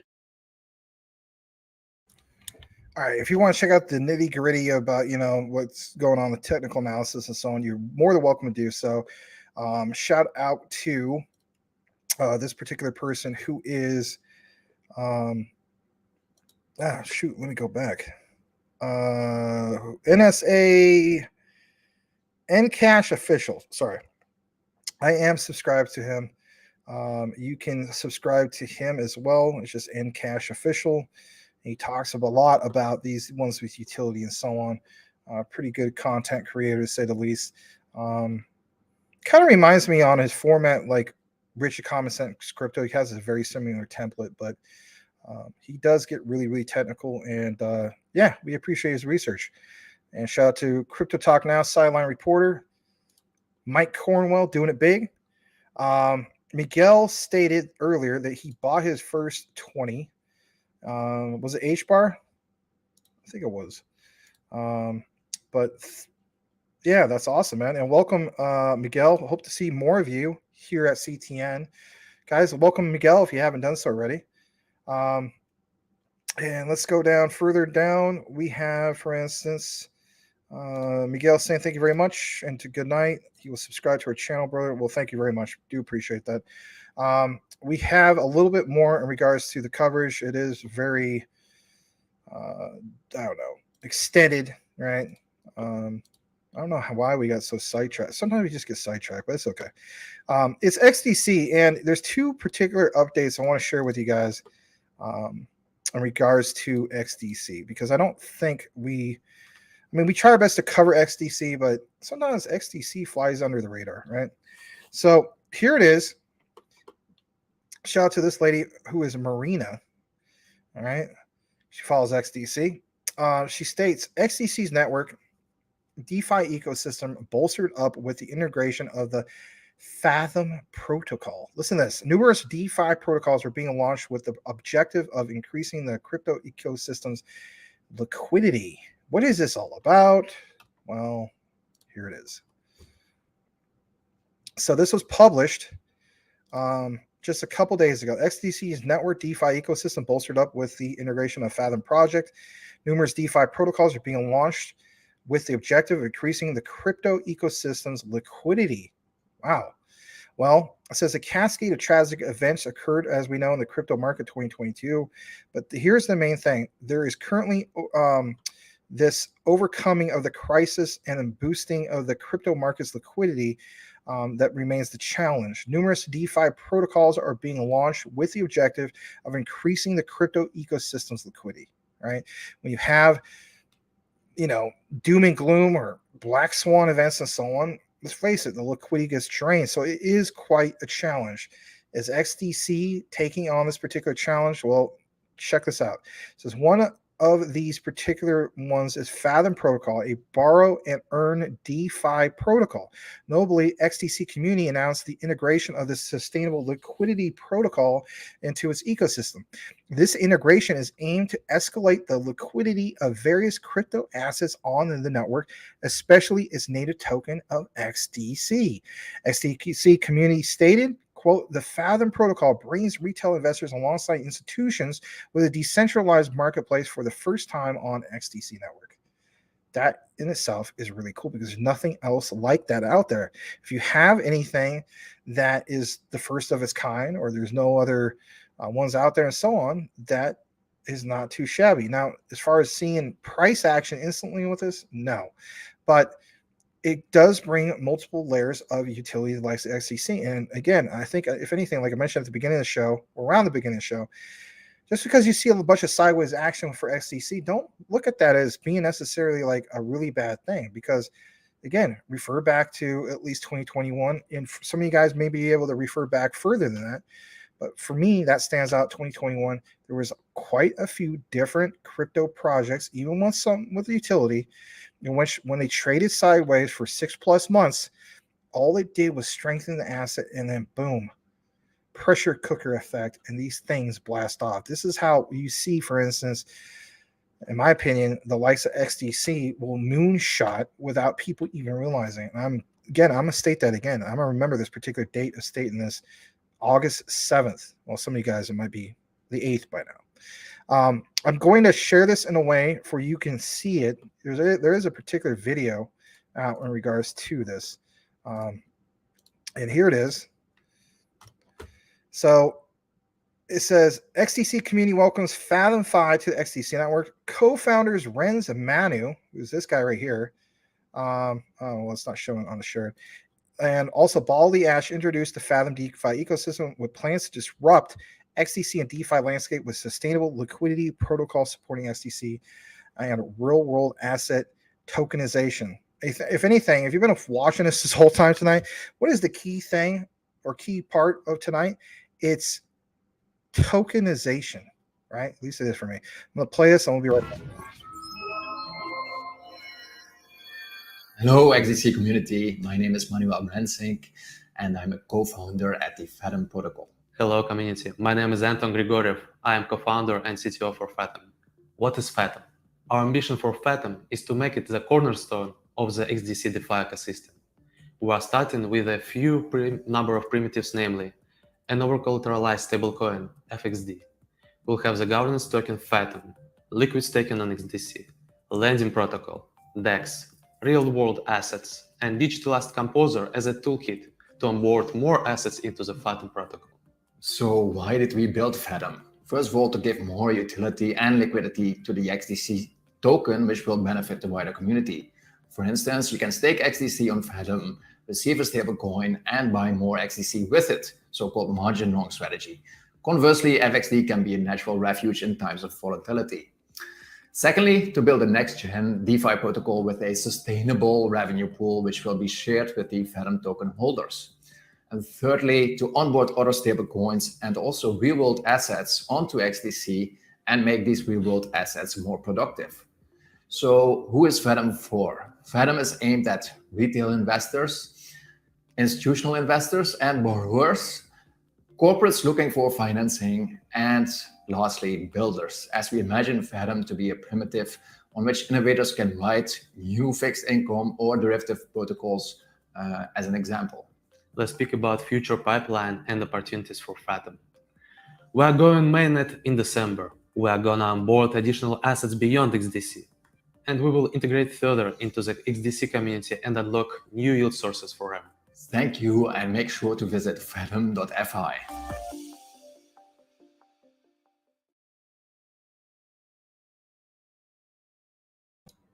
All right, really cool to share that. I mean, it's definitely newsworthy. It's nice to see something original like that and built on XDC. On top of that, I think we have just a little bit more, and that is there's an update in regards to Flare and XDC. You're going to want to hear this, especially if you hold both. I'm going to jump right into that here in a bit. Here we go. So this comes from Flare Finance. It says, we are pleased to announce that XDC network has been added to Ori. This allows users to secure their assets on both sides of the upcoming Flare Wrap bridge connecting the Flare networks and the XDC ecosystems. All right. Here's a little demo. They're going to talk about this. It's only like 11 seconds, but I'm going to blow it up.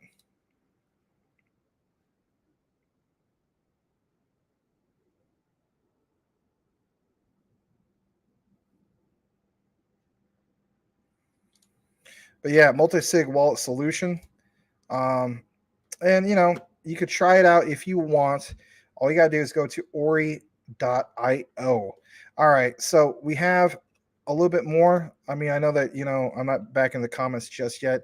I do want to kick it into LCX, the Liechtenstein Exchange. Let me see where we're at on this real quick. And before I do, I'm going to kick it to the comments just for a brief moment. I don't want to lose my spot too far in advance. Have a good night, Brian Dowie. Marina sounds like birth control. Jeez. Later, Max, the chat. Well, you're probably gone by now, but have a great night, Brian. Bought 5K ETH base XTC about a month ago. DeFi winner, unique. Oh, thanks for that, Anthony. And you're in for a super, maybe, not an NSX fan. You don't like... Really? You don't like the was it accurate NSX? Huh. I like the one from like the mid 90s, like a 94, 95 NSX. Those are pretty cool. All right, so let me highlight that. Let's kick it back into our particular coverage for you guys. It is LCX, believe it or not. We actually have some news for LCX. So let's go ahead and present this. And here it is. So it says LCX's Money Master equals so many great accomplishments, new partnerships, and new futuristic plans to lead the digital future. Regulations are knocking on our door, and LCX is aligned to comply with new European Commission's regulation of MiCA and US FATF. Let's jump into this. So, for instance, it says right here, the Commission staff working document impact assessment proposal for regulation of the European Parliament and of the Council on Markets and Crypto Assets and amending directive, right? And if anything, when you go further into this, you see specifically, like this particular highlight, it says the Liechtenstein Crypto Assets Exchange, LCX, targets professional investors and plans to provide trading, custody, and portfolio management and analysis services that target all types of crypto assets. A little bit more in regards to this. European Union agrees to an agreement on markets and crypto assets regulation, MICA. It gives you an idea of how all this started, what they accomplished, even dating back to this particular one in July of 2022. And again, think about all the accomplishments where we're at today. Now look at this. Did you know that Europe became the first continent to come to an agreement on crypto regulation, as reported by Stefan Berger, a MiCA parliamentarian? This groundbreaking decision comes in the wake of France passing the baton of the presidency of the Council of the European Union to the Czech Republic, first continent to agree on crypto regulatory policies. MiCA is a regulatory framework that was created in 2018 to establish a standardized licensing system across all EU member states by 2024 and help regulate out-of-scope crypto markets, assets, and service providers. It will apply to all EU member states once it's implemented, per information on the LCX exchange. And if anything, that does stand out because, like I mentioned before, while it'd be nice for the United States to have regulatory clarity, and I think we'll get there, you already realize that the European Union and so on, those particular countries have already left us in the dust, right? They are already getting regulatory clarity, jump started. And of course, I feel as though we finally get the ball rolling, maybe around March and so on, when you have Congress come together and meet and whatnot. My thing is, pay attention to some of these things, because after regulatory clarity, we'll have institutional money come in. And we have institutional money coming in. That's where the real, true, oh man, it's going to be massive. Talk about bull run. I mean, maybe things become all-time highs and so on. Not necessarily stating it's going to all happen in 2023 or anything like that. But I think the ones that are really going to stand out as far as like all-time highs might very well be 2024, 2025, so on and so forth.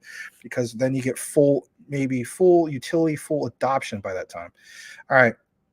I'm going to go ahead and jump into a little bit more what we have here. It is a little bit more in regards to LCX.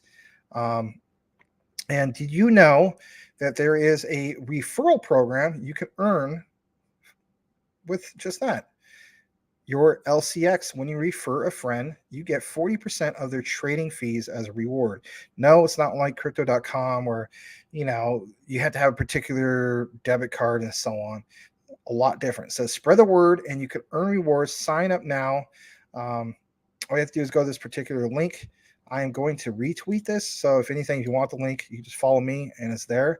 But yeah, not too shabby. Glad to see that they have this referral program. This was mentioned earlier today. All right. Got to kick it back into the comments just for a brief bit. Thank you for still being here. Or if you just connected, we do appreciate you being here at Crypto Talk Now for our extended coverage. Crypto McDizzle. Anthony builds up hot rods for a living. He's just down the road from me. Another Okie. Oh, very cool. Very cool. Let me see one of your cars. I'm going to blow this up. Oh, that looks cool. I'm driving some of these fixer-upper hot rods. And he states, I'm just a dumb helper and street racer. Lol. Well, thanks for being here, Anthony. I'm glad that Mike impressed upon you to join us here tonight. Crypto McDizzle says, I think I'm going to sloppy to my Cadillac truck soon. I'll probably bring it up there to Bobby. You guys are having a little private, local conversation. Then I'll start working on a granny because it's just a matter of time. Lol. Transmission. Okay. All right. So Anthony states he has a pretty serious thought. Has anyone ever thought about quantum computing, blockchain, and the possibility of it being more common in the future and possibly used to break code and hack? I thought about it more. I think quantum computing is really a lot more advanced than most people think. I mean, I think people should not just throw it in the same category of, it's just a little bit better than, the traditional systems. It is way further advanced, to say the least. I did research a little bit more actually as a couple months ago. Ironically, because I was taking a deep dive into the quantum financial system. Of course, when you do a Google search and so on, sometimes Google will interpret the same terms and throw you, information that you're not necessarily looking for. But yeah, I think it is something else. It's pretty impressive. And if you're into all the IT stuff, why wouldn't you want to look into that more, right? But yeah, computing, the possibility of quantum, what was it said? Quantum computing blockchain, the possibility of being more common in the future, possibly used to break code and hack.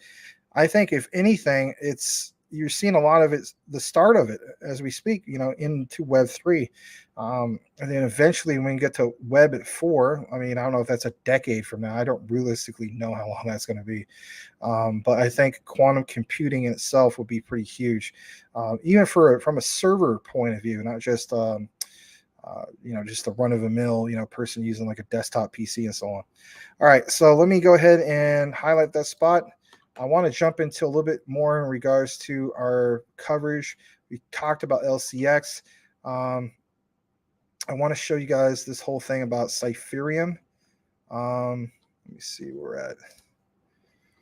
Or actually, not Cypherium's Casper. Sorry. We have one segment in regards to Casper. I thought this was pretty cool, so I definitely want to share it. Here it is.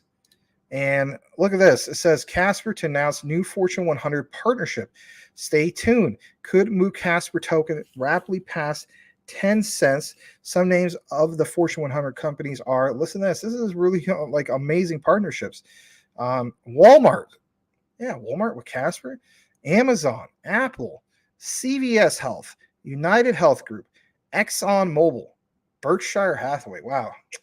Man, shout out to anybody from the 1960s who got lucky, invested in Berkshire Hathaway when it was super cheap, because that thing is like close to $400,000 a share. It's the most expensive stock per share in the world. And then there's also Alphabet. I'm gonna blow this up. Pretty cool looking picture to say the least. Maybe I'll just make a thumbnail out. I don't know. It says we'll be announcing another partnership with a Fortune 100 company in the coming weeks. Stay tuned.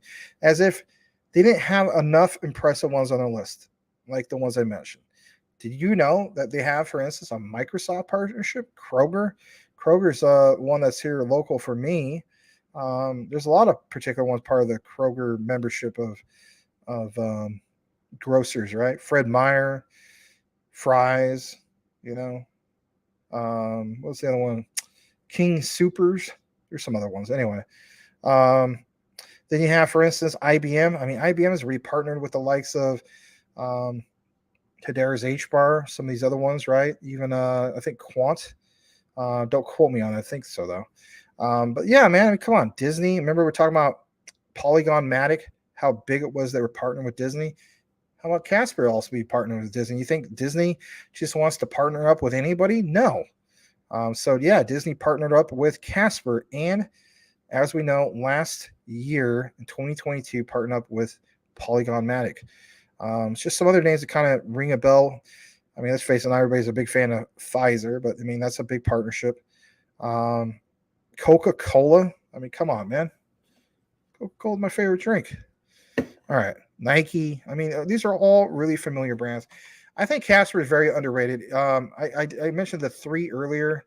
I don't know if I did include Casper, but it is part of my top 3 or 4 must-haves that I must have here soon. All right. I think we have some Casper news for you guys. I want to jump into that real quick. Let's see where we're at. Actually, Cypherium first. I apologize. So let's jump into this Cypherium. And here's a breakdown. This was pretty cool. It was nice to see some of this because, I mean, I saw some of the supposed partnerships, but it didn't draw a direct link. But look at this. It says, 1/22 unlock the future with Cypherium chain real-world applications for enterprise and government solutions, introducing the most scalable layer 1s. Day 24. What is Cypherium? If you're wondering, we talked about this earlier, but I like this. It says Cypherium is a highly scalable and permissionless blockchain platform that aims to provide enterprise-level solutions for decentralized applications and designed for financial inclusion for its users. Cypherium utilizes a hybrid consensus mechanism. I researched more about this. It's about the Byzantine fault tolerance, aka BFT. Did you also know that they're proof of work? But unlike Bitcoin, it has a little bit more to it, right? In regards to this proof of work consensus. And if anything, I think it's a lot more attractive to the likes of miners compared to just going with traditional Bitcoin and so on. They have this right here. It says using a hybrid consensus mechanism, the Cypherium blockchain balances commercial viability with decentralization and distributed ledger technology. He found this benchmarking from a couple years ago. It could give you a better perspective on Cypherium. This is one of the key takeaways I wanted to show you guys because I really was impressed with this particular chart. I'll blow this up. So you see the comparison of Cypherium to the likes of Bitcoin, Ethereum, even Ripple, right? EOS, Tron, Cardano, Cosmos, and even Tezos that I'm going to take more of a deeper dive into. But check out the scalability of Cypherium compared to, for instance, Bitcoin and Ethereum, right? So it's high. Compared to Bitcoin and Ethereum, it's low. Even Ripple is high, but let's face it, this is, Cypherium is, you have that correlation, if you will, or I should say conjunction to Ripple. It stands out. But look at this, decentralization's high, security's high, censorship resistance high, but the consensus mechanism, Cypherium's Byzantine fault tolerance, permissionless, hot stuff plus POW. I know some of these terms, it's like, if you're not aware of it, it's like, what the heck is this? But we did talk about this more on the previous show on Utility Talk now.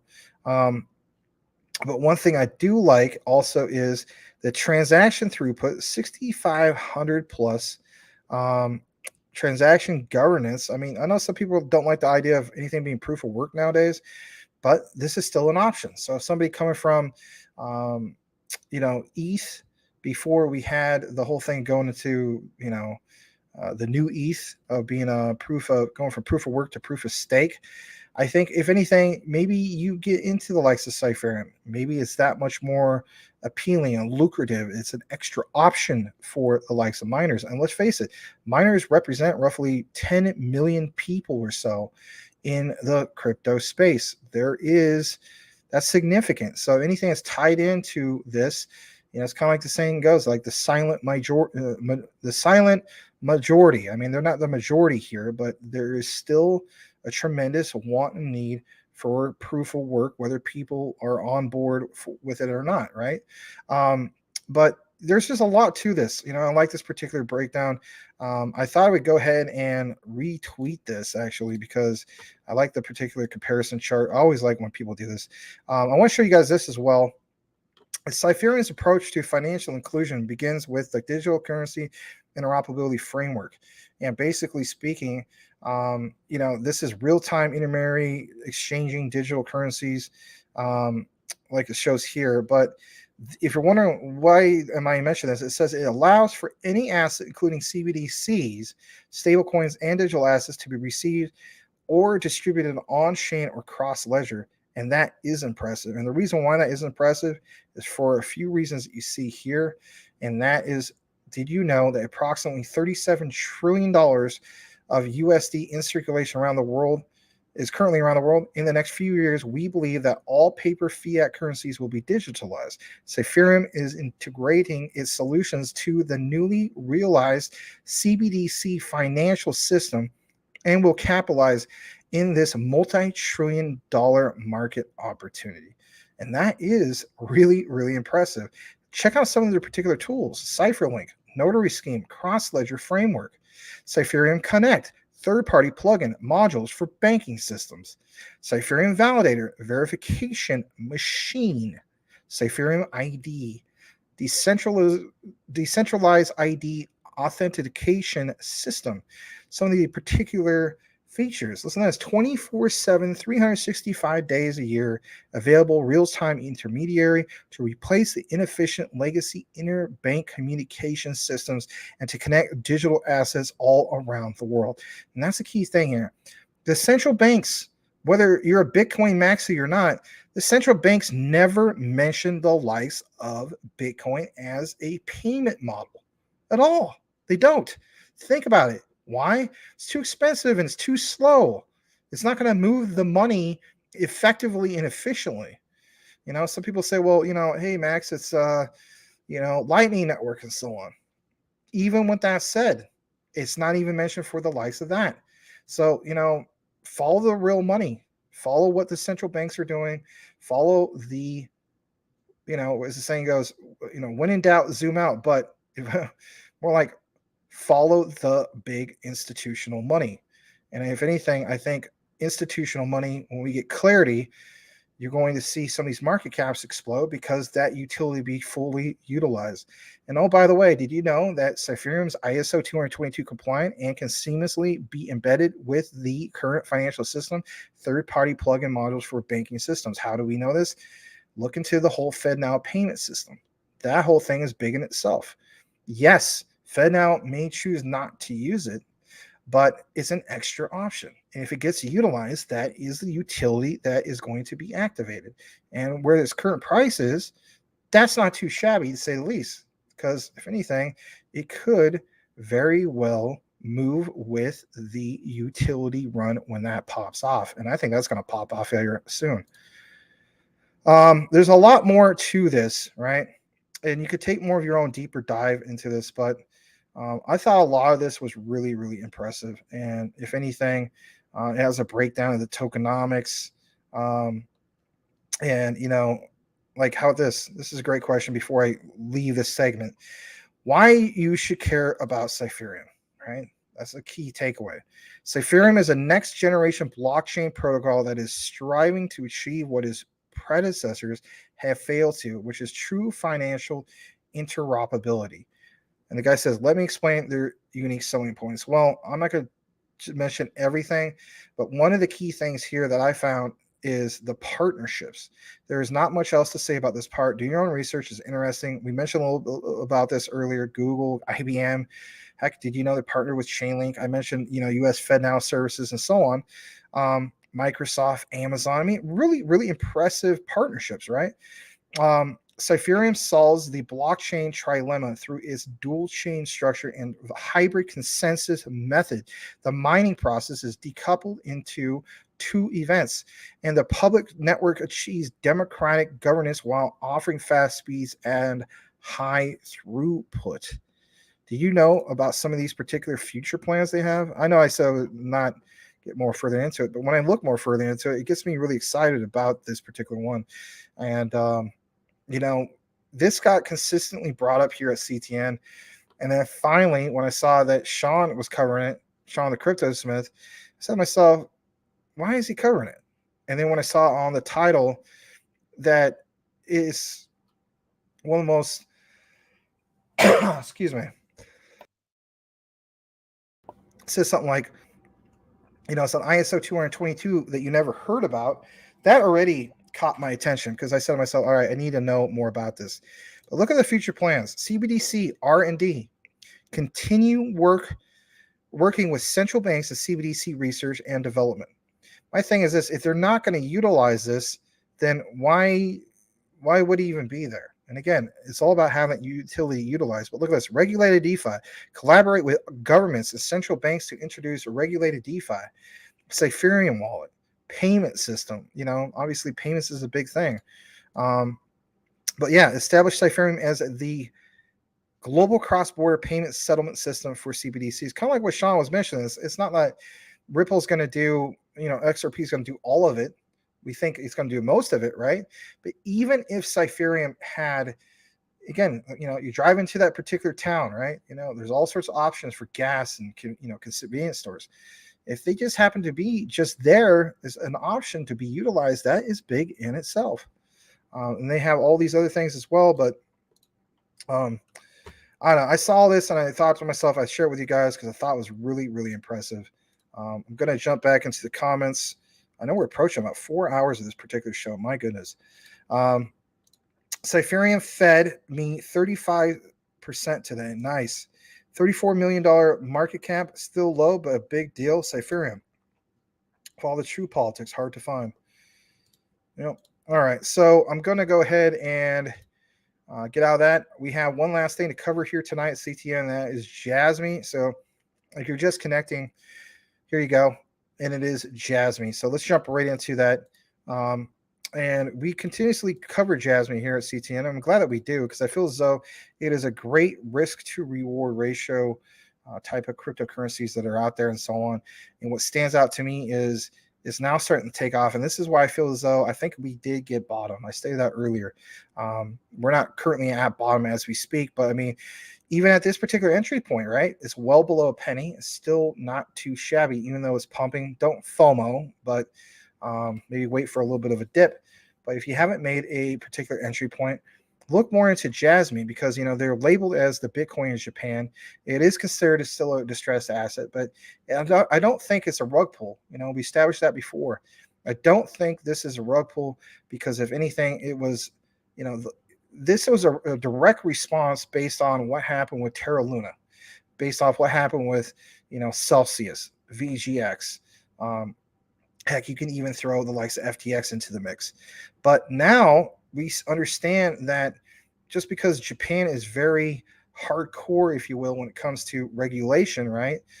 They do kind of seem like they have the best interests of their citizens at heart. Kind of wish the United States did, to a sense.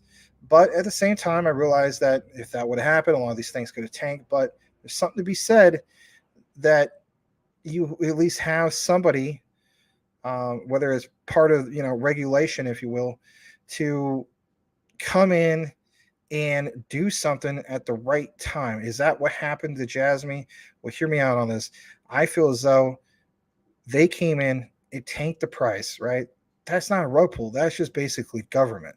The same could be applied to the likes of Turkey, for that matter. If you've been following the whole thing that happened with Turkey a while back and so on, they were very, very pro crypto. Well, the government came in, made that ban and so on. That changes everything. But listen to this. Bullish global reaction to Jasmine developing their own proprietary AI engine and technology, in addition to the news that companies will begin onboarding in Q4 of this year, 2023, reducing the overall circulating supply of Jasmine, right? And guys, this was published earlier today. As we know, Jasmine rose 14% following an AI roadmap reveal. Let's jump more into this. And here it is. Jasmine rises 14% following the AI roadmap reveal. Like I mentioned, Japanese startup Jasmine Corporation cryptocurrency saw a surge in value on the market, jumping 14%. Big reason for this was the unveiling of the particular roadmap for Jasmine. You got to keep in mind that old particular roadmap was very, very underwhelming. And this new one at least kind of gives you a perspective of where they're going here in the future. And that's good, because you want to have buyer confidence, right? So there's AI cryptocurrencies hype, if you will. The use of artificial intelligence in the world of cryptocurrencies have been gaining popularity with such projects as ChatGPT. I've been using it myself. But let's face it, the info only dates back to 2021, but it's going to get there. It just takes time, like with anything that's new. But it states, and majority leading the change, low capitalization AI tokens have started to see a rapid rise, displaying the dynamics of a bull market. In the last 24 hours, the capitalization of the entire AI sector saw, this as a 25% increase to reach 4.75 billion, as reported by CMC. How do we know that? Well, here's a standout one, AGIX, right? We cover that for many months now. Singularity Net, aka AGIX, we covered at roughly 4 cents. And if anything, that is like, I think, over 60 cents as we speak, right? I believe it might be close to 1,000% increase in the last 30 days. All right. But anyway, Jasmine's developmental plan. Jasmine has now fallen into the category of rapidly rising AI tokens, thanks to its development plan for 2023. I know it sounds crazy. Like, why would you throw Jasmine into the likes of AI? Well, just hear me out. The company plans to develop its own AI engine. That's the key thing, because if they're developing an AI engine, that's where you get this particular claim of obviously AI. But that's going to happen in the first half of the year, as well as the launch of a community grant. Excuse me. Grant and work on a fan token platform. In addition to these AI-focused endeavors, Jasmine Corporation also has plans to expand its core businesses in the Internet of Things sector. And, we did show you this particular outline before. I'll just blow it up a little bit. It's kind of blurry right here. I do apologize for that.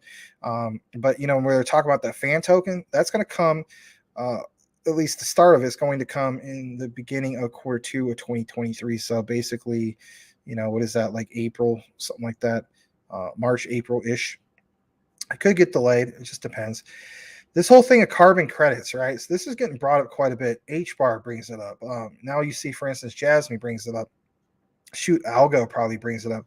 And that's going to be a thing in the future, right? Whether people think that's conspiracy theory crap and whatnot, I don't think so. I think that's a real thing in the future. I don't know how soon in the future, but in the future, in regards to that, I think if anything, the state of Washington is proof that they're already doing it. If you don't believe me, look at what's going on with the state of Washington. Like, they're banning literally,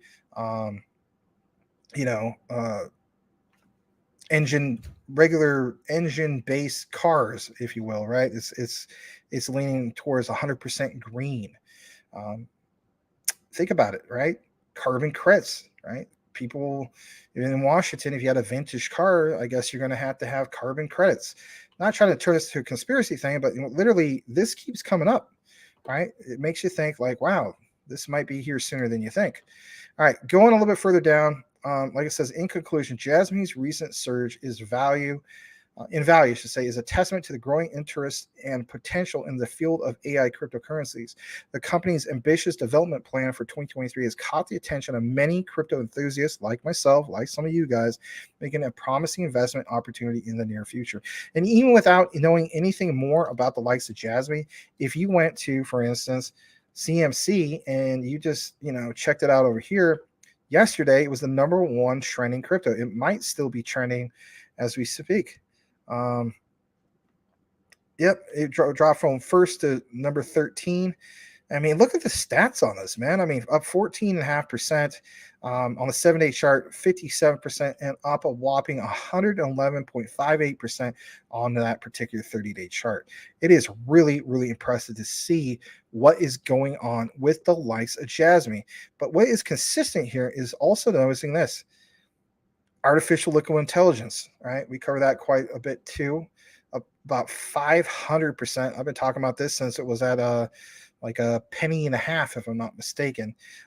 This was a great swing trade for most of 2022. But again, what's the consistent thing here? The consistent thing is what you see with AI, right? Here's another example, right? I'm pretty sure it's Fetch is in that mix. I don't know. I want to say Veracity is.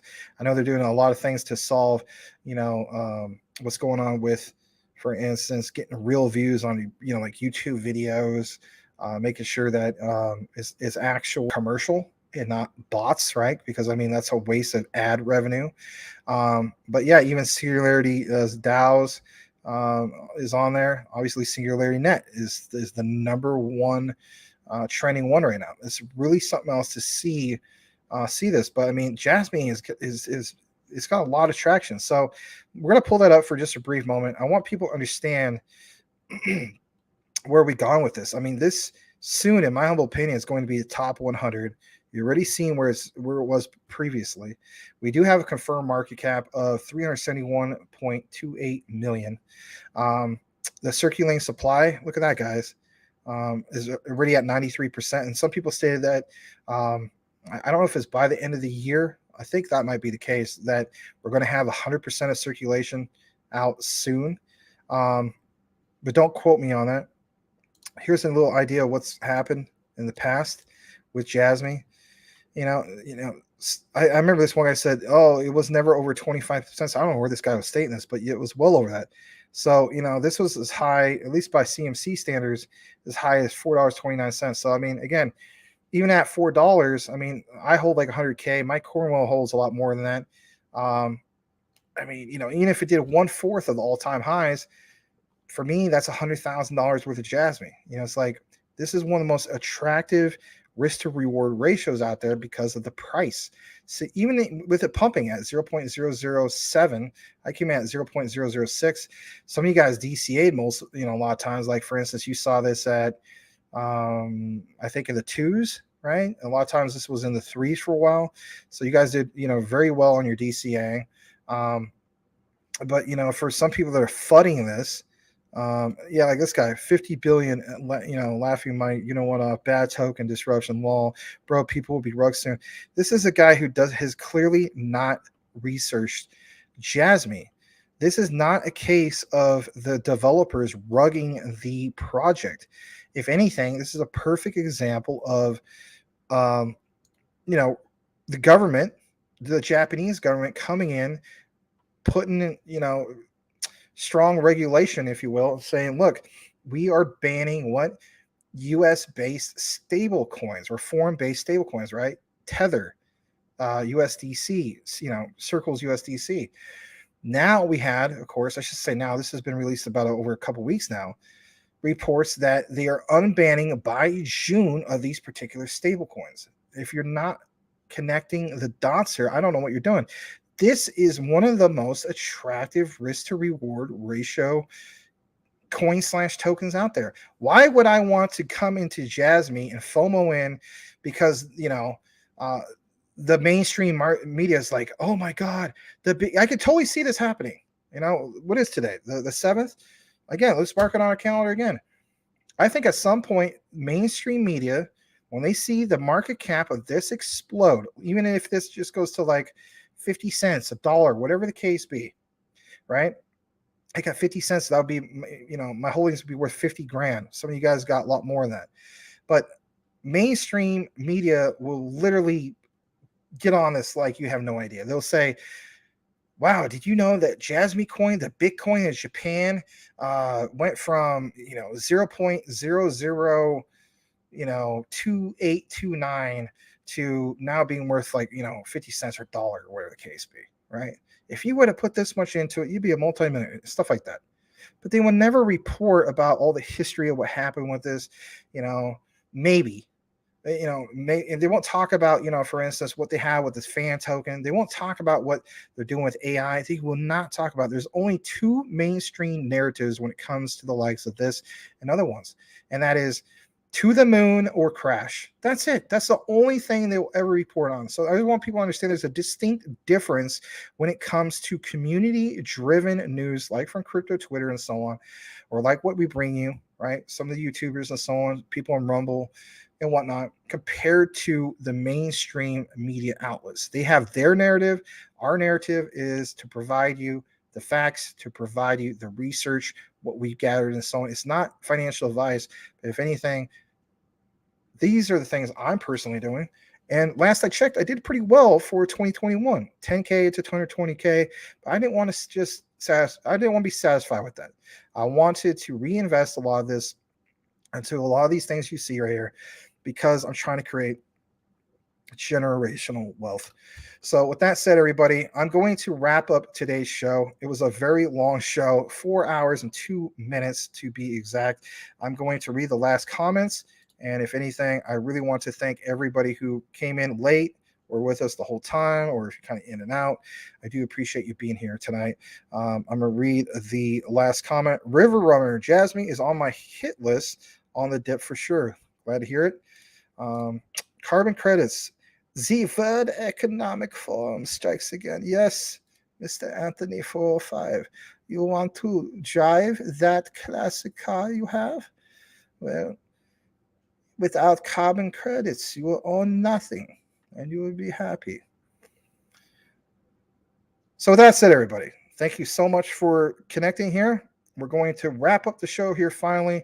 Stay tuned. We'll be back tomorrow, 9 p.m. Eastern, 6 p.m. Pacific, for our weekly crypto roundtable with the likes of myself, Larry, who will be the lead moderator, Sean the Crypto Smith, Daniel Gayton, and Wadi the Crypto Hunter. Looking forward to it. Have a blessed night, everybody, and thanks for being with us for this extended coverage. Take it easy, and we will see you tomorrow. Thanks, Mike. Over and out. Have a good night.